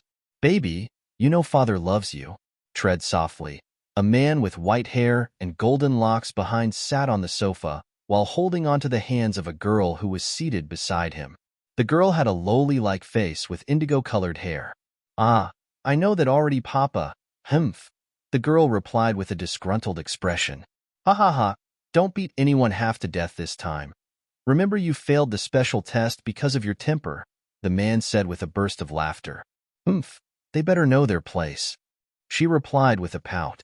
In another household that seemed more humble compared to the other two, a teenage boy was on his knees in front of his mother. They were both dark-skinned, and the boy had bushy afro-styled hair with a handsome look.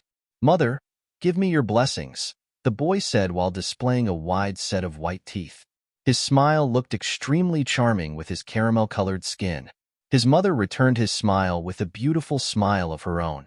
She bowed her head slightly and kissed him on his forehead. "My boy, I believe you can do it," she said after withdrawing from him. "Here, race your badge," she added while extending a black cube towards him. The boy reached out both his palms, and she placed the cube on it. Similar scenes played out across the world with slight differences in execution. Everyone participating in the MBO entrance test had badges of participation sent to their homes. Without these badges, they wouldn't be able to access the tall MBO building in the heart of the city. Clang, clang, clang. In a small space surrounded by wooden white walls, a battle was going on between two people. A teenage boy and a young lady clashed repeatedly with different weapons in their grasps.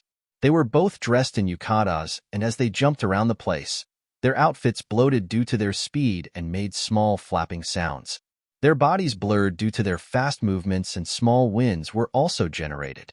"Good thing you're able to contain your attacks to a particular range now instead of spreading destruction to the surroundings," a female voice was heard as both figures blurred across the place. "It's all thanks to you, Miss Amy," a light male voice replied. Bang! A loud collision was made, and both figures slid backwards, separating from each other. The boy slid back by 17 feet, while the young lady slid back by 3 feet. Both of them straightened their bodies and stared at each other with a light smile displayed on their faces. In both their hand were purple metallic poles with pointy tips. "Good job. You're able to measure to a tenth of my strength now." The female, who happened to be Miss Amy, was the first to speak up. "Even though it's just a tenth, I'm glad," the boy, who was obviously Gustav, replied. "You've really grown in these past 6 months," Miss Amy said while walking towards Gustav. "A truly unbelievable amount of growth," she added. Gustav at this point was around 59 in height. He was now taller than Miss Amy with a slightly buffer look. "It's all thanks to Miss Amy," Gustav replied while staring into Miss Amy's eyes with a smile. "No, it's all due to your hard work and mysterious power which you never revealed to me," Miss Amy said while placing her right palm on his chest while staring back into his eyes. "Do you plan on keeping this secret from your mentor forever?"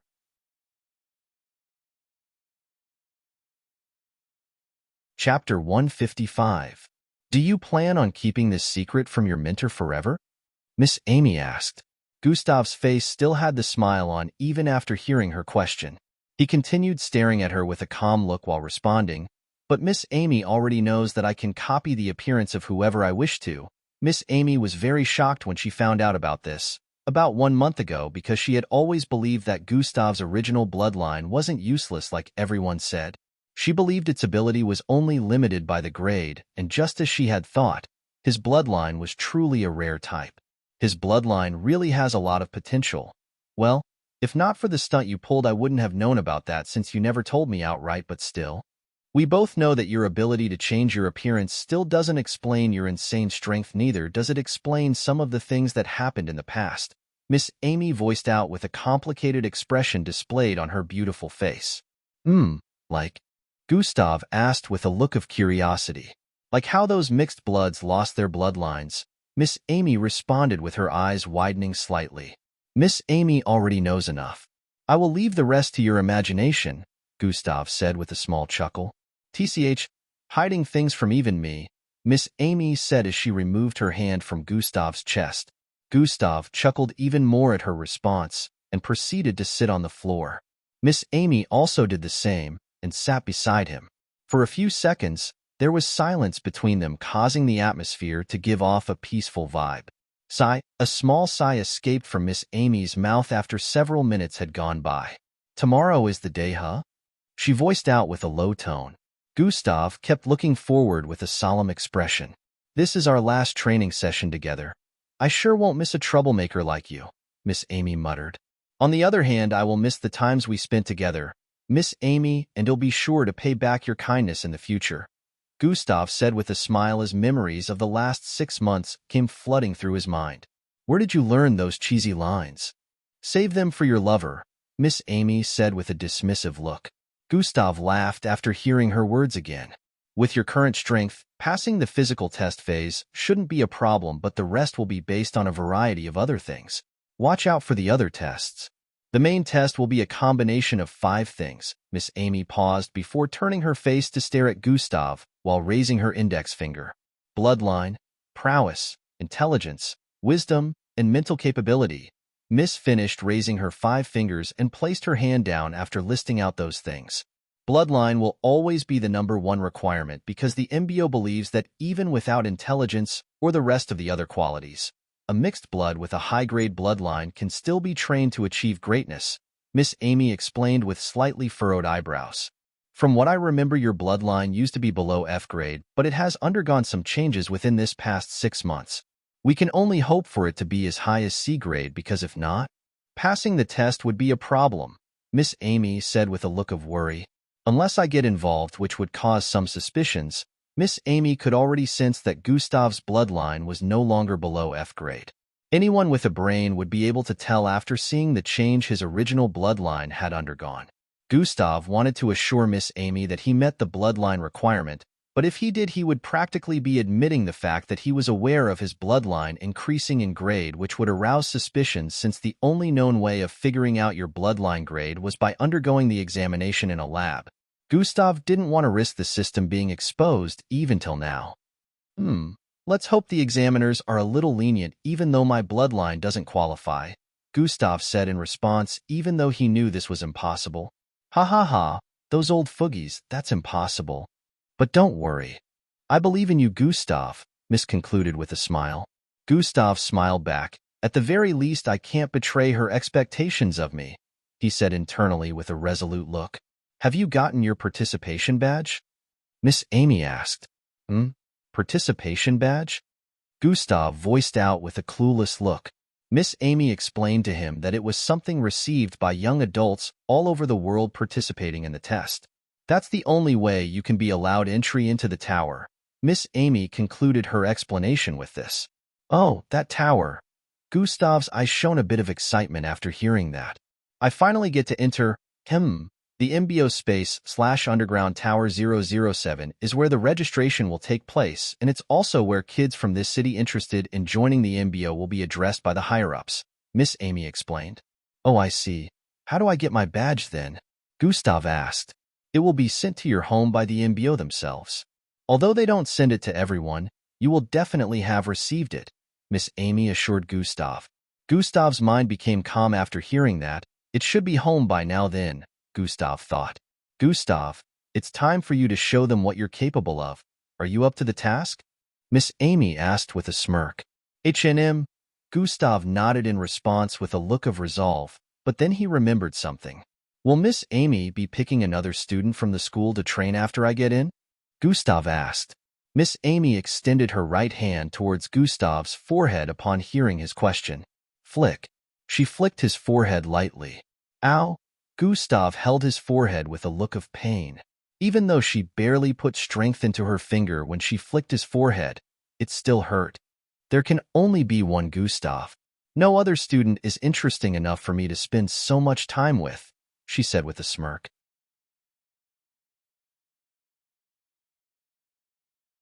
Chapter 156. I doubt anyone besides me would be able to take your bullying either, Gustav replied while faking a look of annoyance. Ha ha ha, ha ha ha. Both of them burst into laughter after that exchange for several seconds before stopping. Silence reigned for many seconds as they stared at nothing with smiles on their faces while reminiscing. Gustav, I will be resigning from teaching. Miss Amy finally broke the silence.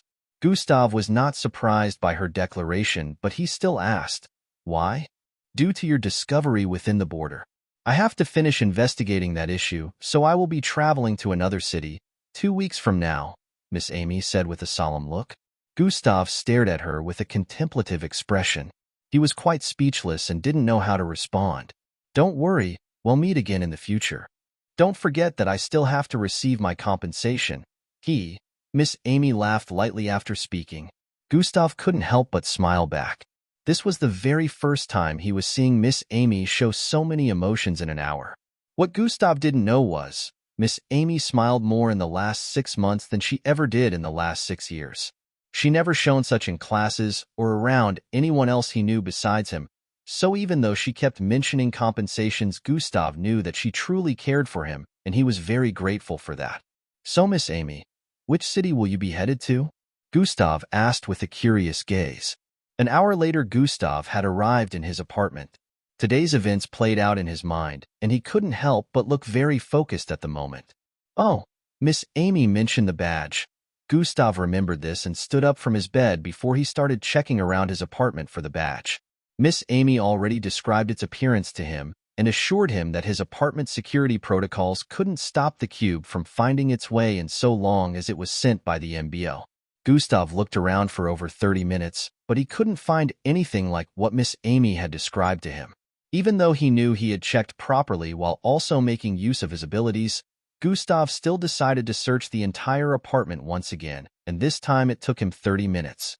After he finished doing that, he sat on his bed with a dumbfounded and defeated expression.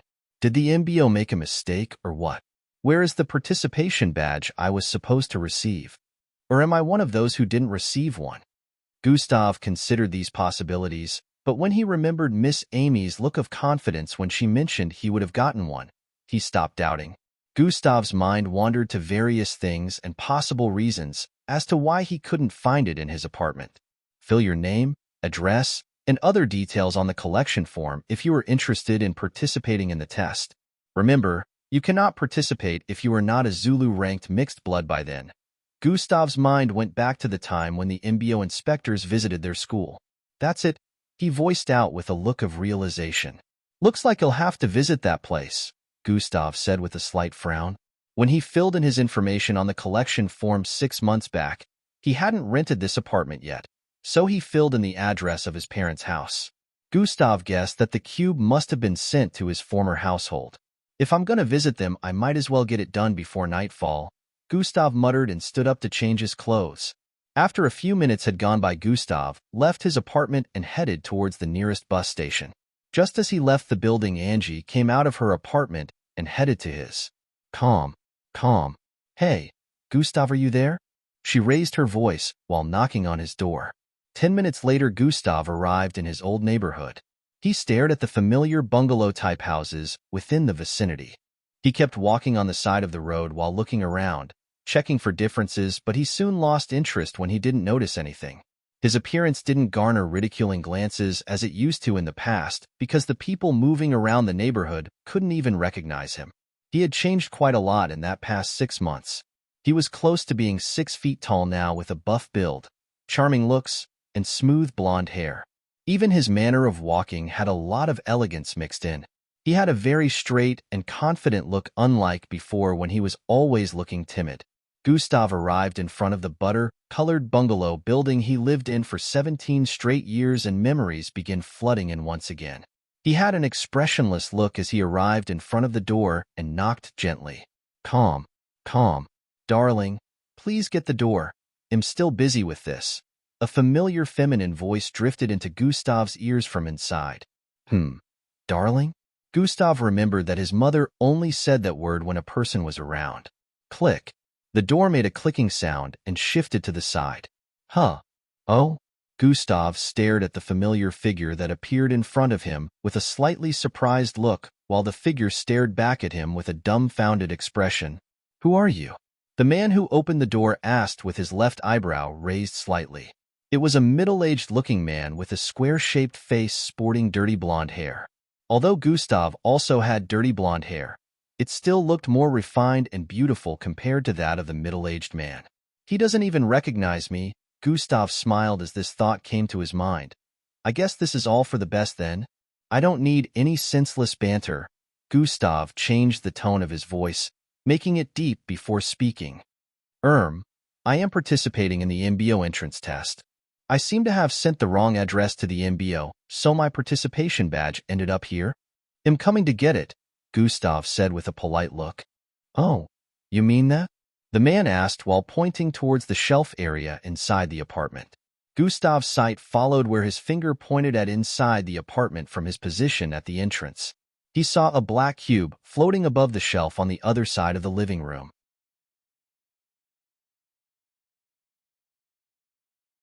Chapter 157. From his position at the entrance, Gustav's sight followed where the man's finger pointed to inside the apartment. He saw a black cube floating above the shelf on the other side of the living room. Oh, thank you, Gustav said and walked in while the man moved towards the side. Gustav walked into his former abode and looked around the place. He noticed that neither his brother nor his mother was in the living room, which gave him a sense of relief. He really didn't mind meeting them, but he would rather not spend an extra second than he was supposed to in here. If the cube is yours, it should react to your presence. The man spoke from behind while staring at Gustav's back. Gustav arrived in front of the shelf, and just as he said, the cube flew towards him and landed on his palm. I will now take my leave. Gustav turned around to head out, but he was blocked by the man. My son is also participating in the MBO entrance test. I want him to have allies with high-graded bloodlines such as yourself, the man voiced out with a pleading look while staring at Gustav. Gustav stared back at him with an expressionless look. I'm sorry, mister. I can't be allied with your son, he said while moving towards the left and passing by the man's side. But why? I just showed you kindness by letting you into my home, and you want to repay me with this ungrateful attitude. He voiced out loudly. Gustav paused before he got to the door and slightly turned his head towards the side. I can't help your son since I only have an F-grade bloodline, Gustav voiced out with a smile. What? You're an F-grade mixed blood? The man voiced out with a look of disbelief. H&M? Gustav nodded in response. I allowed such filth into my home. Toy. The man shouted with a look of repulse and spat towards the side. Get out. He shouted out once again. I was all ready. Before Gustav could complete his sentence, a woman rushed out from the passageway behind with a look of urgency. She looked to be in her early 40s, sporting long brown hair. She bore an uncanny facial resemblance to Gustav. Even though Gustav looked a lot different from how he used to be, they still had similar facial looks, which was noticeable if one looked closely enough. What's wrong, honey? She said immediately she arrived before the man and held onto his shoulder. Look at this F-grade filth that walked into our home. The man shouted while pointing at Gustav. What? An F? The woman who was obviously Gustav's mother was speaking when she noticed the face of Gustav, which was slightly turned towards their direction. You, she said with widened eyes. What's wrong? The man beside her, who happened to be her husband as well as Gustav's birth father, asked when he noticed the weird look on his wife's face. "Gustav?" she voiced out with a look of disbelief. "Eh," the father exclaimed with shock before turning to stare at Gustav. His eyes widened as he finally noticed the resemblance between the boy and his wife. He stared at Gustav from head to toe and from toe to head several times. The look of disbelief was so obvious on his face. What's with that confident look and expression? What? How? Did he change so much? Gustav's father couldn't help but ask, with his eyes nearly popping out of their sockets.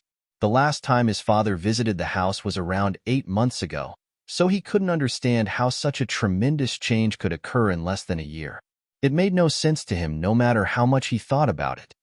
"But you said he was dead," the father said while pushing his wife's arms away from his shoulders. Honey, I," she stuttered repeatedly while trying to reply. Gustav snorted and turned around to leave. Gustav, hold on. This isn't what you think. You're our precious soon-to. You have to look after your brother in the MBO, the mother said frantically. The father was once again dumbfounded by her statement and wondered where this was coming from. Gustav paused his steps again and turned around to stare at her. "I'm just an F grade, though. How can I be your precious son or watch over your truly beloved son?" Gustav asked. "Come on, son. Don't be like that. I know that with your teacher, entering into the MBO should be an easy task. Why don't you watch over your little brother, Indrik?" she said with a loving gaze while staring in Gustav's direction. "What a shameless woman," Gustav said internally before turning around. "She's no longer my teacher, and I have to pass the test before getting in," Gustav stated just as he got to the door. "Oh, is that so?" The look on his mother's face suddenly changed into that of disgust. "I knew you would never be able to keep such a high-class person as your teacher. Useless will always be useless," she voiced out with a repressed look.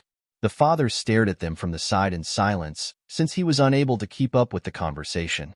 "Don't think you're better than my lovely son. He will defeat you in the camp. Yes, he has already left home for the tower as a special candidate. He won't be joining the likes of you for the test," she added with a crazed look. Gustav opened the door. His face was still as expressionless as ever. He couldn't even be bothered to banter with her. "I have been lenient twice. The next time your son crosses path with me, bearing foolish intentions, I will destroy him," Gustav said with such a cold tone that even his parents shivered after hearing his words. Bang! Before they could regain their composure, Gustav had already left the apartment. What was that? I sensed the energy of a serial ranked from him. What is going on?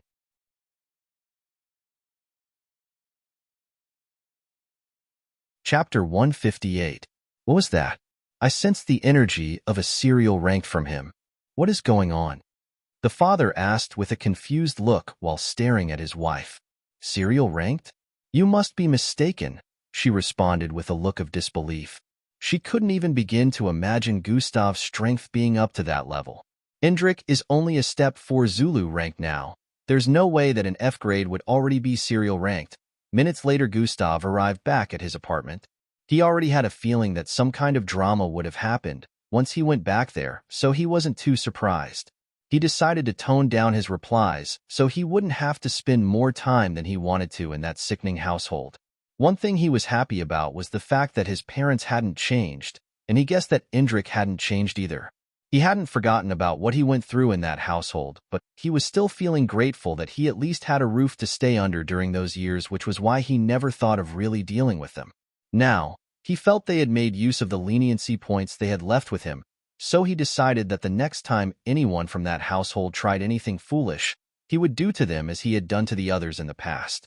Since I was able to cause so many problems for the biggest school in the city, dealing with a small family is nothing. Gustav chuckled lightly and took off his red jacket before sitting on his reading chair. He brought out the black cube from his storage device. Zwam! Immediately after he grabbed the cube, rays of light suddenly erupted from it. Time of registration, 8 o'clock a.m. Venue. MBOTOWER. Gustav stared at the information that appeared within the flash of bright light. In about 3 seconds the light dimmed and the cube dissolved into Gustav's palm. Gustav was surprised by the sudden development, Miss Amy didn't tell him that this was going to happen. Troyan. His palm glowed up and a number appeared on it. 00126. A lot of mixed bloods will probably be trying their luck this year, Gustav muttered after seeing the number that appeared on his palm. No one needed to tell him before he knew that the number couldn't be washed off by any cleaning agent or taking a bath. It was obvious that it would be there till the end of the test or something. We'll be saying goodbye to this apartment soon. Gustav stood up and started walking around the place. It brought a lot of benefits, he muttered as he looked around. I won't need to hide my strength from now on. If my cover-up plan works out well, I won't even need to hide my usage of different bloodline abilities, Gustav said with a look of relief. But it will also be stupid to reveal everything. Who knows the number of enemies I will make in the future? Best leave some surprises for them when they come to challenge me, Gustav said with a contemplative look. Calm. Gustav heard a knock on the door and went to open it. Gustav, you're back. A sweet feminine voice drifted into his ears. The next morning Gustav woke up around 6 a.m. His daily tasks had undergone a change when the system finished its upgrade almost 2 months back, but Gustav still only needed 30 minutes to complete them. Daily tasks: frowny face, execute a 60-feet vertical jump, status, completed. Run around your neighborhood 70 times in a span of 30 minutes, status, completed. Do 900 push-ups, status, completed. Difficulty level. See rewards: frowny face plus 200 EXP, plus 1 vitality, plus 1 endurance. Gustav stared at the rewards after completing today's task and nodded with a look of gratification before heading back to his apartment. The daily tasks were not only different from before, but also changed to different tasks each day. The rewards every day was also different based on the difficulty of the daily tasks. If the difficulty was higher, he would be able to get more rewards. Although there was not any sweat on his body, Gustav still headed to the shower after getting back home. In a few more minutes he had dressed up. Around 7 a.m. Angie came to knock on his door, and they both headed out of the building after her parents bid them a tear-filled farewell while wishing both of them good luck. Angie was dressed in a green sweater and slim blue trousers, while Gustav wore a crimson-colored jacket and black pants trousers. Angie looked really athletic today, and it was due to the test. Everyone was dressing up in clothes that would be good for easy movement. Only a stupid person would wear any kind of clothes to the entrance test. Immediately after they arrived outside their apartment building, they noticed a hoverbike in the distance. On it was a beautiful lady sporting ash-colored hair. Hey kids, let's go, she voiced out with a sweet smile. Miss Amy. Angie smiled while voicing out and hastened her steps. This is a surprise. Gustav didn't expect that Miss Amy would be transporting them with her bike. Angie sat on the bike first and Gustav sat behind her. Hold on tight, Miss Amy warned as she started the engine of her bike. This warning was for Angie since this was her first time boarding Miss Amy's bike. Angie nodded and held on to Miss Amy's waist. She shivered when she felt Gustav's fingers lock onto her waist from behind. Since Gustav was behind, he didn't notice the shade of red that was already forming on her cheeks. Swee-eye. Miss Amy's hoverbike sped off into the distance while carrying the three of them. While on the bike, Angie now understood why Miss Amy asked her to hold on tight. Miss Amy was moving with so much speed that the buildings in the vicinity were blurring right before her eyes as they streaked past them. Even though her bloodline granted her speed, the speed of the bike was way beyond her capacity. This had her wondering, how is Miss Amy able to ride at such speed without causing any accidents?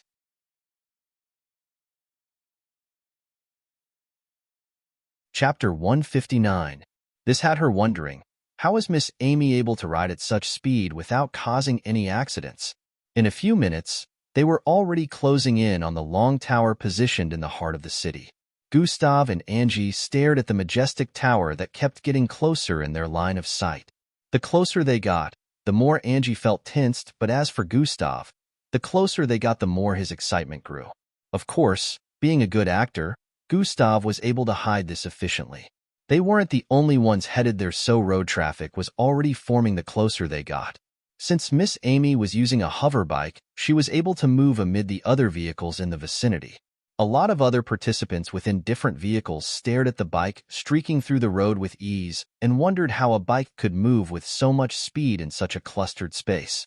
In about 2 more minutes, they closed in on an area barricaded by energy walls, similar to that of the border, but Gustav could tell that they were on different levels, and somehow this area was a lot more secure. It was no longer a residential area. Not even a single house could be seen around here. Different roads linked to the barricaded energy walls.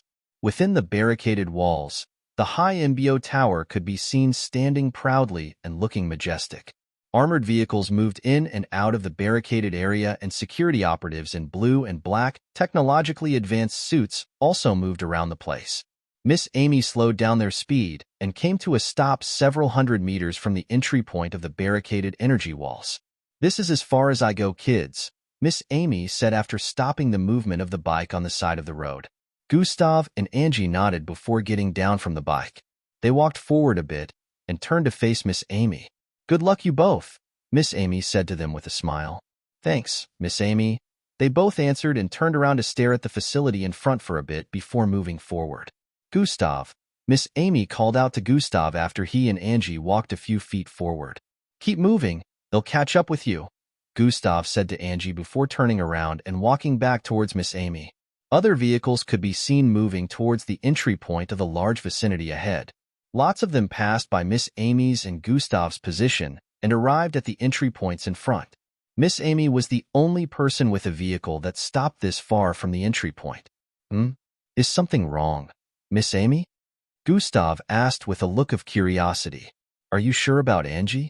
I understand that she's a lovely girl and I also like her, but is she really cut out to be your accomplice? Don't you think she might pull you down? You know there's a vast difference between you and her." Miss Amy voiced out her concerns. "I understand what you mean, Miss Amy, but I can assure you that although she doesn't seem it, she actually is quite special. She might surprise you today," Gustav said with an assuring look. Gustav speaking up for Angie made Miss Amy reevaluate Angie. Maybe he sees some kind of potential in her that I don't.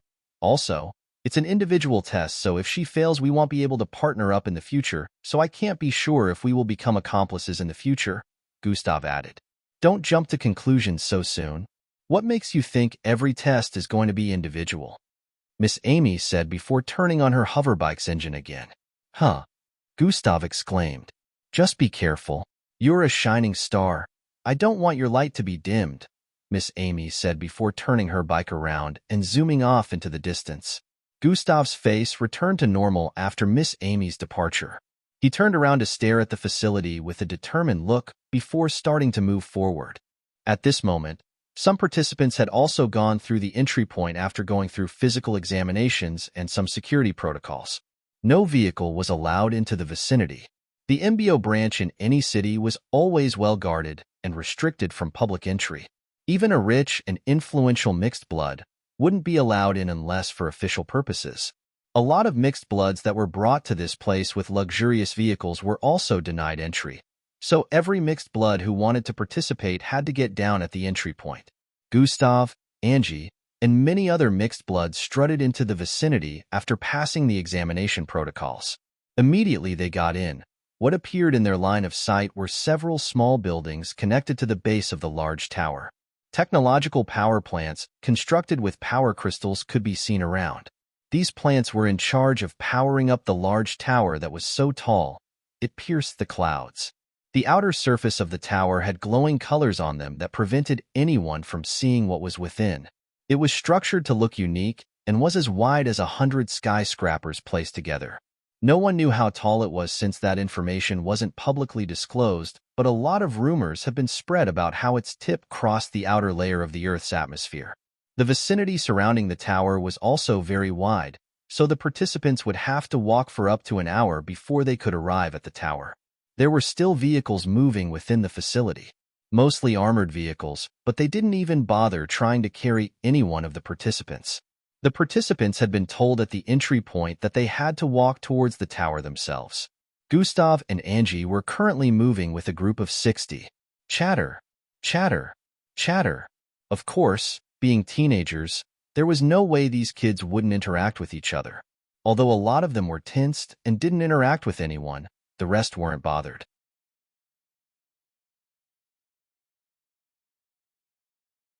Chapter 160. Gustav remained focused and stared at the building ahead while activating God's eyes. God Eyes has been activated. Gustav's eyes zoomed in on the building. So many energy points for a single building. Even God Eyes are having a hard time calculating it. In Gustav's line of sight, the base of the building had had a stable yellowish with green energy flow, but the energy points kept increasing in number. 798, 932, 534, 678, 002. This was the highest energy count Gustav had seen while making use of God's eyes, yet it still kept increasing. Gustav's sight started traveling upwards from the base of the MBO tower. Even though God Eyes had improved over the past weeks, it was still impossible for him to see the top of a building that was more than 10,000 meters in height. Gustav was intrigued even more. Just as he started retracting his vision, he noticed something along the road that led to the base of the tower about 100 feet away from their current position. What's going on? Gustav wondered with a curious look. He was currently walking in the middle of the crowd, so he wanted to move further ahead to check on what he noticed, however, before he could. Something happened. Boom, boom, boom. The ground was suddenly blasted open toward the east, west, and north. Kaya. The participants were caught unawares, and about 13 of them started falling into the wide holes. The cracks continued to widen across the ground, and more of them kept falling into the holes. Mixed bloods with fast reaction time quickly activated their bloodlines and leaped out of the coverage area of the crumbling ground. Gustav leaped about 30 feet forward while Angie dashed forward with speed along with several other mixed bloods. Ruckus, ruckus, ruckus. When everyone had escaped the range of the crumbling grounds, they started looking around in confusion while voicing out their suspicions and concerns. Behind them was a 300 feet wide hole created from the combination of 3 holes. They were so deep that the bottom couldn't be seen. This frightened everyone. About 20 of the participants had fallen into this hole. Dash, what's happening? Dash, why is such an incident happening in the MBO, yet no official is trying to help us? Everyone looked around and noticed that the tanks and other vehicles moving around in the vicinity didn't even bother with them. The crumbling of the ground was loud enough since it sounded like an explosion, which meant the officials in the vicinity must have heard it. Everyone was wondering why the officials ignored it. Krakem, Krakem, Krakem. Just as the participants were still voicing out their confusion, the wide hole suddenly started mending itself. Broken pieces of the ground started joining together and creating more. In a few seconds, the ground had gone back to its initial look. Everyone was surprised to see this happening and wondered what was going on.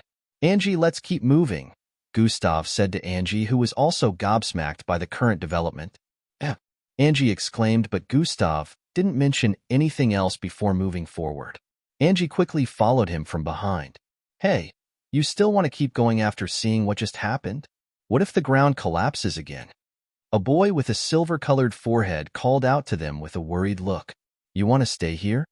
Gustav asked without turning around. His question brought everyone back to reality. They couldn't get to the tower without walking. Since the officials in the vicinity kept ignoring them, they could either decide to keep moving forward or backward. Either way, they couldn't escape walking on the ground. Gustav and Angie were at the forefront now, and everyone else followed behind them. Angie, this way. Whenever Gustav moved to the side, he would call out to Angie to also follow his footsteps. Sometimes he would move 7 steps to the left, other times he would move several steps to the right also. The mixed bloods behind guessed that he was probably doing that because he didn't want to trigger the ground crumbling, so they decided to follow in his and Angie's footsteps. This continued for some time, and some of the people behind grew tired of Gustav moving about like a drunk. Dash, why do we have to follow this guy and do what he does? Dash, I think it's because he knows the parts of the ground that is dangerous. Dash, don't be ridiculous. How could he know when we're all clueless about it? Dash, I'm tired of moving about like a monkey. They voiced their displeasure. Gustav, who was at the forefront moving from side to side with Angie, heard their voices and said, I didn't ask for anyone to follow me. If you're free to walk however you wish to. The 3 who spoke from behind stared at Gustav's back and gritted their teeth before straying from the lineup of the others following Gustav. You see, I knew this monkey was just leading us around.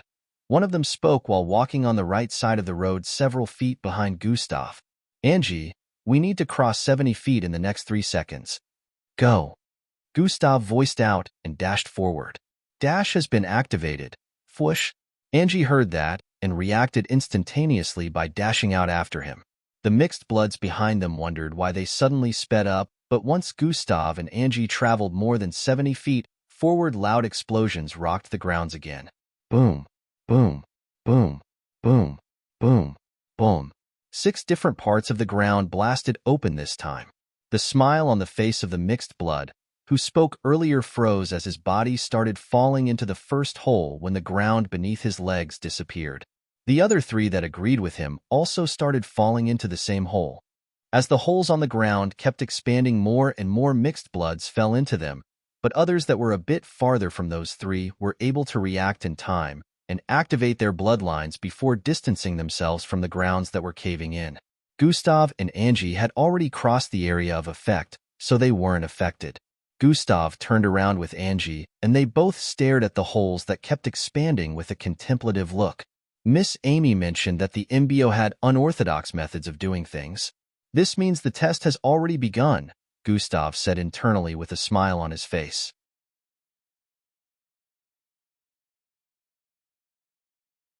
Chapter 161.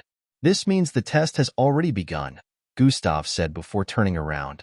Let's go, Angie, Gustav said and started walking forward again. Angie quickly caught up to him since she didn't want to be left behind. The rest of the participants realized that Gustav and Angie must have dashed forward because of the incident. They quickly followed in Gustav and Angie's footsteps. At that moment, over 30 of the participants had fallen in. About 33 of them were left. In a few seconds, the ground behind mended itself and closed up again. Gustav and Angie practically led the crowd behind them, sometimes moving in a zigzag-like pattern. The talkative mixed bloods had already shut their mouths. They were now feeling tensed as they struggled to follow Gustav and Angie's every step. Floor 617, Watch Room. Inside a vast room filled with screens and computer-like technology devices, about 50 people were in sitting positions tapping onto holographic keyboards.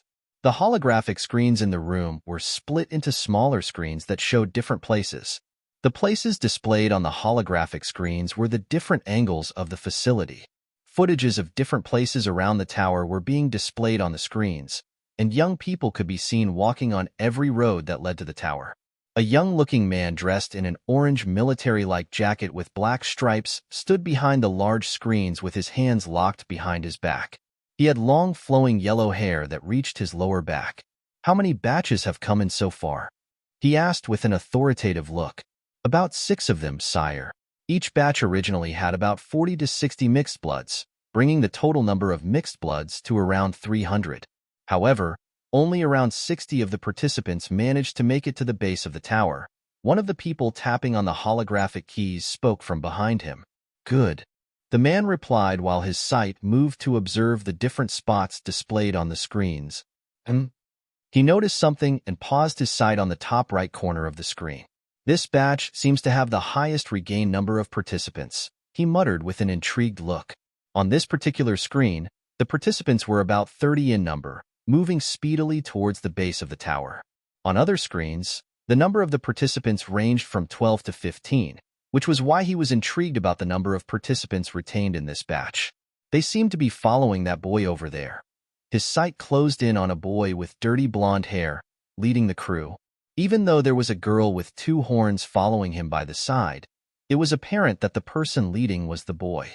The yellow headman stared at how the boy avoided different spots on the ground while traveling towards the tower. "Interesting. Looks like he can see the traps," the man muttered while analyzing the boy's looks. "Another promising candidate might have shown up, but it's too early to judge," he said internally.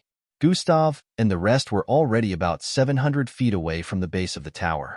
The other participants following Gustav and Angie for more than 15 minutes now noticed that they had not faced the problematic situations they did in the past. The ground didn't blast open while they followed in his footsteps. They were intrigued about how Gustav was able to pull this off, but they were more concerned with getting to the tower, which was the primary goal. After a few more seconds, they crossed another 100 feet, but immediately they did, Gustav paused his footsteps. The rest behind also paused and stared at Gustav from behind with a look of confusion. Gustav stood there for quite a while with his irises glowing scarlet and green. Hey, what's going on? Why did he stop? The participants behind were starting to get impatient after seeing that Gustav hadn't moved for about 30 seconds. Is something the matter? Angie asked from his side after noticing Gustav's intense staring. Yes, something is up, but I need to confirm my suspicions first, Gustav said and proceeded to sit on the ground. Dash, what's going on? Dash, why is he sitting? The crowd behind couldn't understand Gustav's actions. Angie also didn't understand it, but she didn't question him. Instead, she proceeded to join him in sitting on the ground. This continued for more than 2 minutes. Gustav just sat down there and kept looking forward. Due to his strange actions, everyone was scared of moving forward. Some of them even approached him and Angie to ask if anything was the matter. Gustav only smiled at them and replied, I feel like taking a rest. You guys can move along. Even after hearing Gustav's statement, no one still moved. Some of them were good at sensing vibrations due to their bloodline. However, their unique senses still failed them when the ground was caving in because they only sensed it at the last second. What madness is this? We can't just sit around and do nothing. A chubby boy with a bald black head walked towards Gustav and Angie while speaking. He was already tired of standing around, so he decided to do something. Hey, keep leading us, he threatened after arriving behind Gustav. Isn't it a little too early for me to be meeting nuisances? Gustav sighed after hearing the chubby boy speak from behind. Hey, did you hear me? Either you keep leading us, or ill. Before he could complete his sentence, Gustav interrupted. Is it wise for you to cause trouble here? You know where we are, right? Gustav said without turning around. Eck, the boy flinched back after hearing that. He remembered his father warning him not to cause any problems within the MBO branch. He moved back with a wary expression. Okay, screw it. I'm gonna keep moving forward. One of them voiced out and activated her bloodline. The chubby one stared at the person moving, who happened to be a girl with green skin and a brown tail. Immediately, she activated her bloodline. Red ore-like energy covered her entire body, and she started moving forward.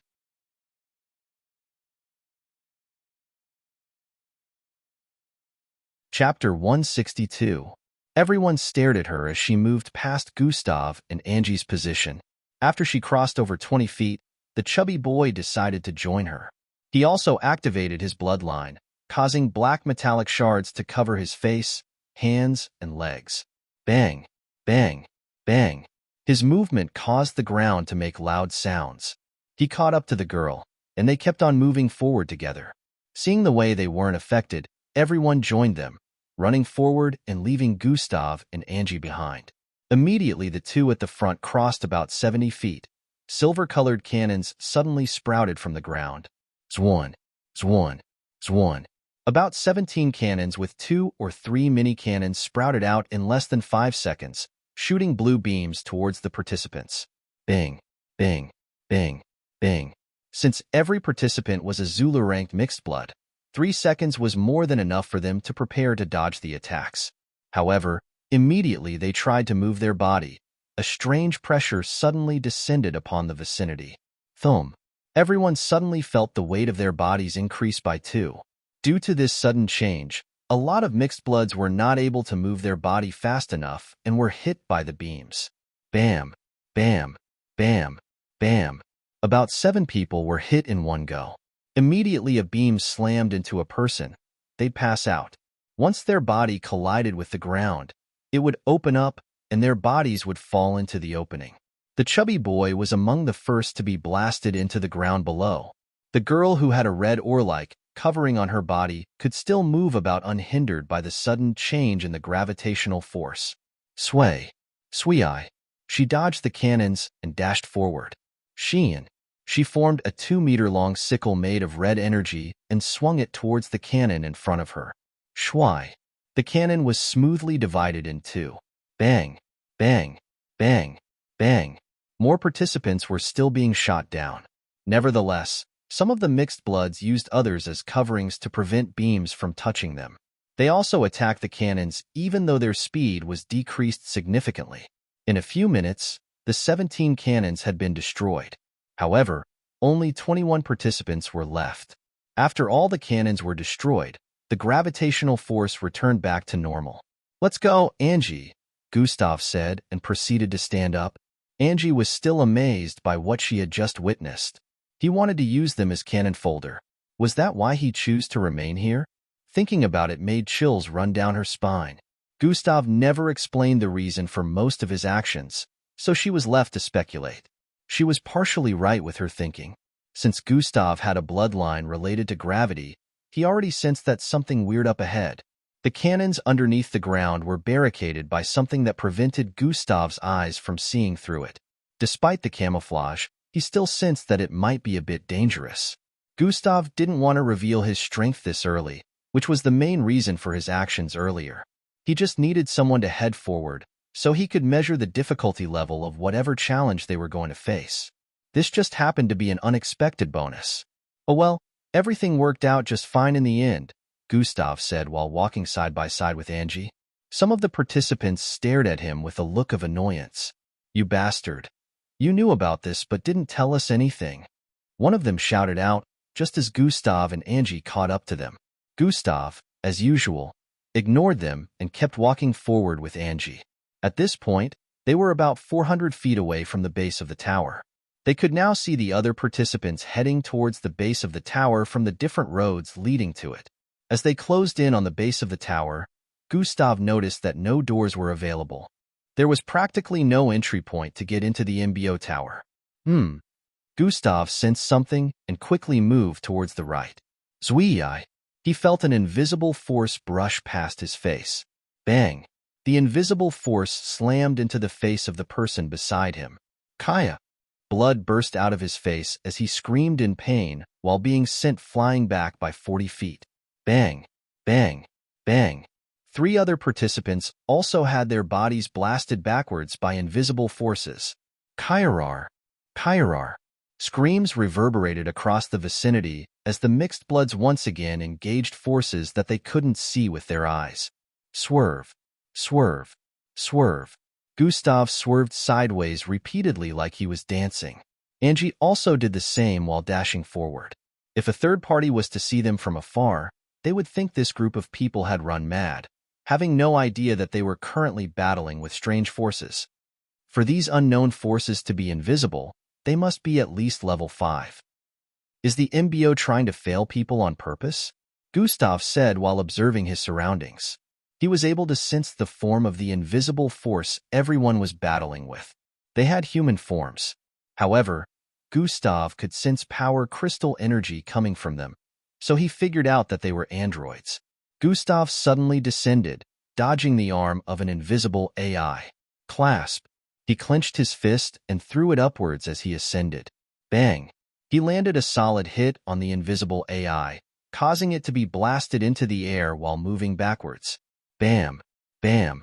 Bam! The AI slammed into 3 of its kind, creating a path in front for Gustav. On the side, Angie just finished blasting away an AI after dodging many of them.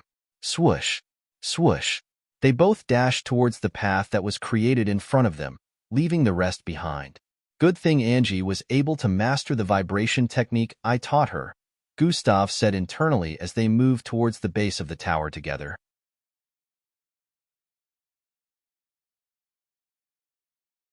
Chapter 163.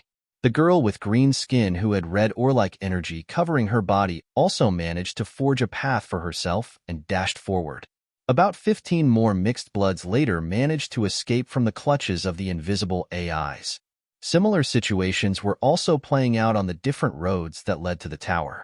Other participants also had issues with fending off the AIs. Those that succeeded in evading the AIs dashed forward at full speed. Immediately they were within the range of 50 feet in getting to the tower's base. Glowing blue circles appeared on the ground around the tower. Truin! Truin! Truin! Truin! More than 50 glowing circles suddenly appeared around the tower right in front of the participants close to reaching its base. 2 of these suspicious-looking circles appeared several feet ahead of Gustav and Angie. Angie, go into the circle, Gustav shouted out. Swoosh! Swoosh! Both of them dashed towards the right and left circles simultaneously. Zing! Immediately they got into the circles. It glowed up intensely before disappearing along with the both of them. The girl behind them with green skin dashed towards the circle at the right side and entered it. Zing! She disappeared along with the circle, and only 14 of the participants were left within the vicinity. These participants had to struggle frantically with one another to enter a circle. Zing! Zing! Gustav and Angie found themselves inside a large white space. The ground, walls, and ceiling were colored white. The space was so large that the size could be compared to a large street. Both of them appeared on the south right corner of the space, and ahead of them, they could see several people seated. The seats were positioned in a circular format, and there happened to be a vast space in between. These were participants that had also been teleported here. They were about 60 of them, and they all had tense-looking faces. Even after seeing Gustav and Angie, they only stared for a few seconds before ignoring them. Gustav and Angie walked forward and found somewhere to sit. While they waited, other participants started appearing one after the other on the same spot they arrived. The batch Gustav and Angie were in also arrived after a while. As time passed, more and more participants appeared, and space was getting crowded little by little. Gustav, Angie called out to him as they waited. Gustav turned to face her. What happened back there? Why did we have to go through that? Angie asked with a look of confusion. That was probably the first phase of the test. Gustav said with a contemplative expression. First phase? Angie asked with a look of bewilderment, but the badge said registration was by 8 a.m. The test isn't supposed to start till then, she added. Angie, do you remember what I told you? Gustav asked while placing his jaw on his fist. To be ready for surprises? Angie said with a look of uncertainty. That's right. Prepare yourself for surprises. Let your mind be in an active state at all times, Gustav stated. In other words, we have to be alert at all times. On Angie's face, a determined look could be seen as she was in pensive thought. Ha ha ha, bunch of useless fools. I don't understand how these idiots couldn't even get into the tower. A tall and slim-looking young participant with spiky orange hair shouted out while laughing. He had just been teleported into the space a while ago. A wide grin was plastered on his face as he placed his hand behind his head and walked towards the rest of the participants. While walking and voicing out his disgust for those who failed to get to the tower, the other participants stared at him with weird looks. Why does this place look dead? He voiced out after noticing their stares. Toy. He spat out, bunch of losers, see how they all look scared, he said as he proceeded to sit beside the green-skinned girl that came from Gustav's batch. Dash, you bastard. How dare you call us weak? Dash, you're the one who's weak, loudmouth. Dash, you'll cut that tongue off. Some of the participants said. They were provoked by his words and voiced their anger, but he ignored them and put one of his fingers in his left ear. You don't look like those weaklings, he said with a grin to the girl beside him. Don't talk to me so casually, the green-skinned girl voiced out with a repressed look and proceeded to ignore him. Don't be so prideful, cos, I acknowledged your strength. He shouted out. Go talk to the gutter, loudmouth. She replied and stood up. She moved to Gustav and Angie's position few feet towards the left and sat beside Gustav. Do you think you can get rid of me like that? The participant with spiky orange hair stood up and moved towards them. He sat down beside the girl again, and they started bantering. The space that was silent earlier became noisy due to this too. Idiots, a new participant with short stature and a cool look said while walking towards the sitting area. He had ackey-colored shoulder-length hair and 2 red lines extending from his forehead to his left eyebrow. He found somewhere to sit and closed his eyes. The participant with spiky orange hair stared at the person who had just arrived with a wary look. Teamy, don't think you'll overshadow me in this test? He pointed at the participant that had just arrived while speaking. You're not even worth standing in my shadow, Rhea, Teamy replied. We shall see. The participant with spiky orange hair voiced out. More and more participants continued to arrive. In about 30 minutes, their numbers exceeded 1,000, the total number of the people originally in the venue. It would seem that the banter between Rhea and the green-skinned girl, along with the participant that later arrived, Teamy, made the tense atmosphere ease up a little.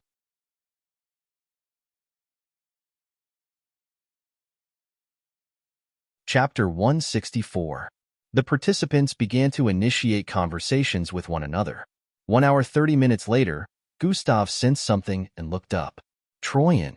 A bright flash of light appeared in the middle of the space surrounding the participants. When the flash of light disappeared, a man in an orange-colored military-like jacket with black stripes could be seen standing there. He had beautiful yellow-colored long hair that reached his lower back. The large room instantly quietened upon noticing him. Welcome to the MBO Tower. I am Gradier Zenatus, the overseer of this batch's participants. The man voiced out with a solemn expression. You all should know why you're here. The MBO entrance test registration is going to begin in a few minutes. However, before it does, I'd like to say a few things.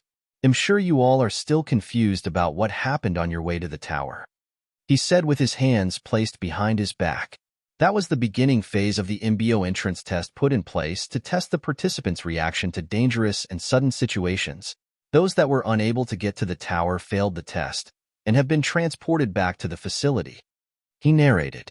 Chatter, chatter, chatter. The space became a little noisy after hearing that. The participants now had looks of understanding. Some of them already had a feeling that similar events were about to occur when they noticed that the officials in the vicinity didn't bother to help them when the grounds exploded.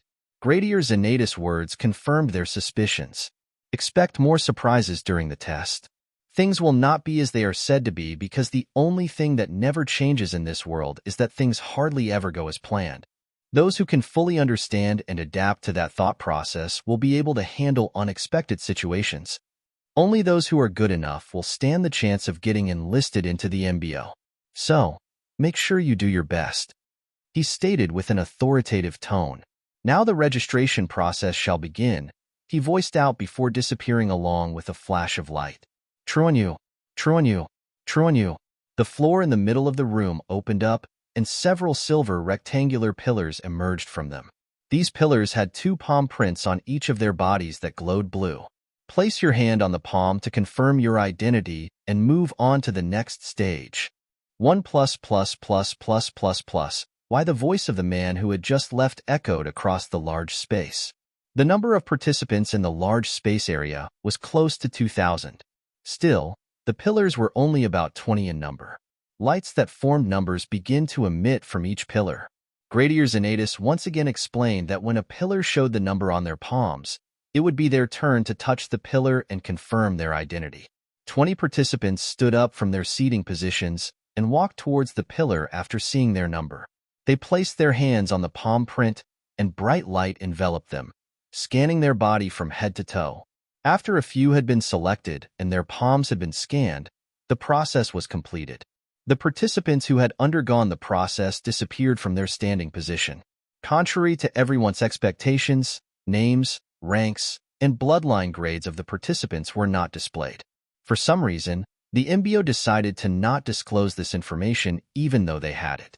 The participants didn't know that the MBO wanted everyone to partake in the next test blindly, without having any idea of what their fellow participant's strength was. Gustav turned his palm around to face him and stared at the number on it again. 00126.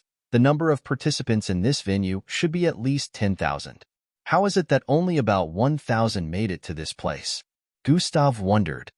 There are probably other places in the tower where participants were teleported to. After thinking about it for a while, he came to this conclusion. This place is really huge, so I'm sure it will be able to fit the 10,000 people. What could be MBO's reason for this separation? Gustav couldn't help but think the MBO was playing at something again. Although lots of participants had been disqualified during the first phase, they would definitely still be more than 1,000 left, and they could all fit in within this large space, but they were teleported to other places within the tower. Troyan. Above one of the pillars on the left, the number on Gustav's palm was displayed. One participant was teleported a moment ago from that spot. Angie was still seated, waiting for her number to be shown. When she saw Gustav getting up, she felt a wave of uneasiness and disappointment hit her. She knew a time like this would eventually come when they would have to be separated during the test. Despite knowing that their separation was coming, she still wasn't happy about it.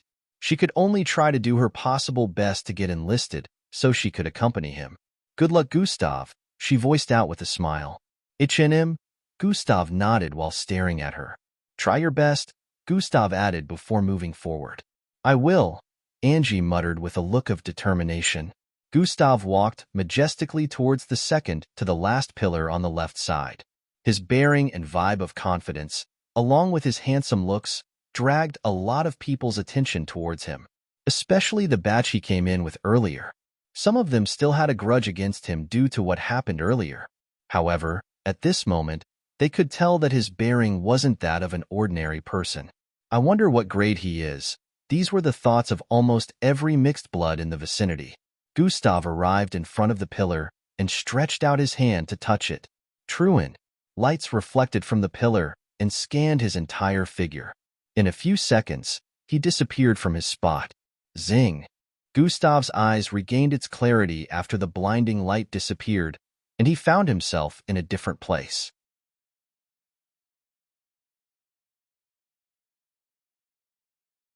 Chapter 165. After Gustav disappeared, Angie sat and waited for her turn.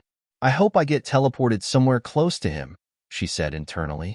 After a few minutes more of waiting, it was her turn, and she proceeded to walk towards the front. Gustav walked around after arriving at the new place. Unlike the former space, this one had no walls. The entire space was white and bright except for the ground, which had patches of green grass on it. The space was vast, and it was impossible to see the beginning of the end since it extended as far as the eyes could see. In the air, a large holographic image of numbers counting down could be seen high above. 15:04. Gustav could tell that the next phase was probably going to begin after the holographic timer's countdown was complete. Gustav was sure that he wasn't the only participant in the space, and that the others were probably too far apart for him to sense their presence. Hopefully, they'll give us a heads up on what the next phase is about, Gustav said internally, and proceeded to sit on the ground. The past week's events drifted into his mind as he sat. After Boss Danzo left 6 weeks back, Gustav was enraged, and he promised to deal with the teachers in the disciplinary committee. He hatched plans and plotted some things secretly. Gustav didn't just want to do something that they could recover from easily. He wanted to get proof that will show that they had a hand in the incident. Gustav wanted solid evidence that will put the teachers in a precarious situation without him feeling any form of repression. Gustav impersonated a school cleaner and infiltrated all their offices one after the other to search for clues. There were about 4 teachers on the disciplinary committee, 3 men and 1 woman. Mr. Lon was the person who personally demanded that Gustav's workload should be increased. The rest were Mr. Butch, Mr. Sun, and Mrs. Grace. Gustav went into their offices one after the other to search for clues. After searching about 4 of their offices, Gustav couldn't find anything that linked to the incident. He entered Mr. Lon's office last to search for clues. However, like the others, he couldn't find anything. He even hacked their schedule tablet, but nothing critical came up. Gustav was about to leave when he noticed something on Mr. Lon's schedule tablet. The schedule tablet was a circular device where Mr. Lon's daily schedules were placed. Gustav had checked the schedule tablets of other teachers from the disciplinary committee. Still, he couldn't find a lead of any sort. By contrast, something on Mr. Lon's tablet caught his attention. Delta Labs? Gustav voiced out what he saw on the schedule tablet. On the tablet, it was displayed that Mr. Lon had some kind of appointment in a certain lab the next day. This particular lab caught his attention because this was one of the labs that Gustav sold corpses of mixed breeds to. The location wasn't far from his neighborhood, and it happened to be a lower-rated lab compared to the other labs in the city. Gustav began to wonder why Mr. Lon would want to visit such a lab that wasn't befitting of his standard. Gustav was also supposed to visit the lab the next day to sell some mixed-breed corpses. It was the perfect opportunity for him to see what Mr. Lon was up to. Flicker. Gustav opened his eyes after hearing a beeping sound within the space. 03:59. He looked up and noticed that the time left was less than 4 minutes already. The holographic projection of the timer displayed had turned red, and the beeping sound increased the tension in the hearts of the participants. Welcome once again, everyone. A loud voice boomed across the space. Every participant in different parts of the space could hear the voice. This is Gradier Zaneta speaking. The second phase of the entrance test shall begin in a few minutes. He added with a vibrant tone. This phase is based on a single skill. Gradier Xanatus paused for a few seconds, causing the tension in the air to rise. Endurance, he said with a loud voice. Oh, Gustav said. He expected this phase to be more complex, but it turned out to be an endurance test. Now, I will brief you on this phase, Gradier Xanatus said before proceeding to explain what was required to pass the test. You only need to do one thing during the duration of the test. Follow the light. Follow the light? Everyone was dumbfounded at his statement. They only needed to follow a light to pass the test? No matter how they tried seeing it, it seemed very simple to them. This is definitely not going to be as simple as he says, Gustav said internally upon hearing Gradier Xanatus' words. Gustav wasn't the only participant who had this thought. Some of them remembered the ordeal they went through while trying to get to the tower. This made them raise their guards up because they felt that the test might not be as simple as it was being made out to be. Gradier Xanatus explained some other things for a few more minutes. 00:30. When only 30 seconds were left on the holographic timer, Gradier Xanatus ended his briefing and wished all the participants good luck before his voice disappeared. After his voice disappeared, a massive ball of green light appeared in the distance. It looked so far away, but everyone could see it clearly. Nobody needed to be reminded that the light was what they needed to follow because, according to Gradier Xanatus' words, they had to keep moving until they got to the light. Also, Gradier Xanatus mentioned a hidden scoreboard where participants would receive points based on their performances during each test phase. This hidden scoreboard would not be revealed until the end of the MBO entrance test. 00:19. You're tuning in to the Warrior Lore YouTube channel. Don't forget to subscribe and join us on this journey to catch the most captivating stories.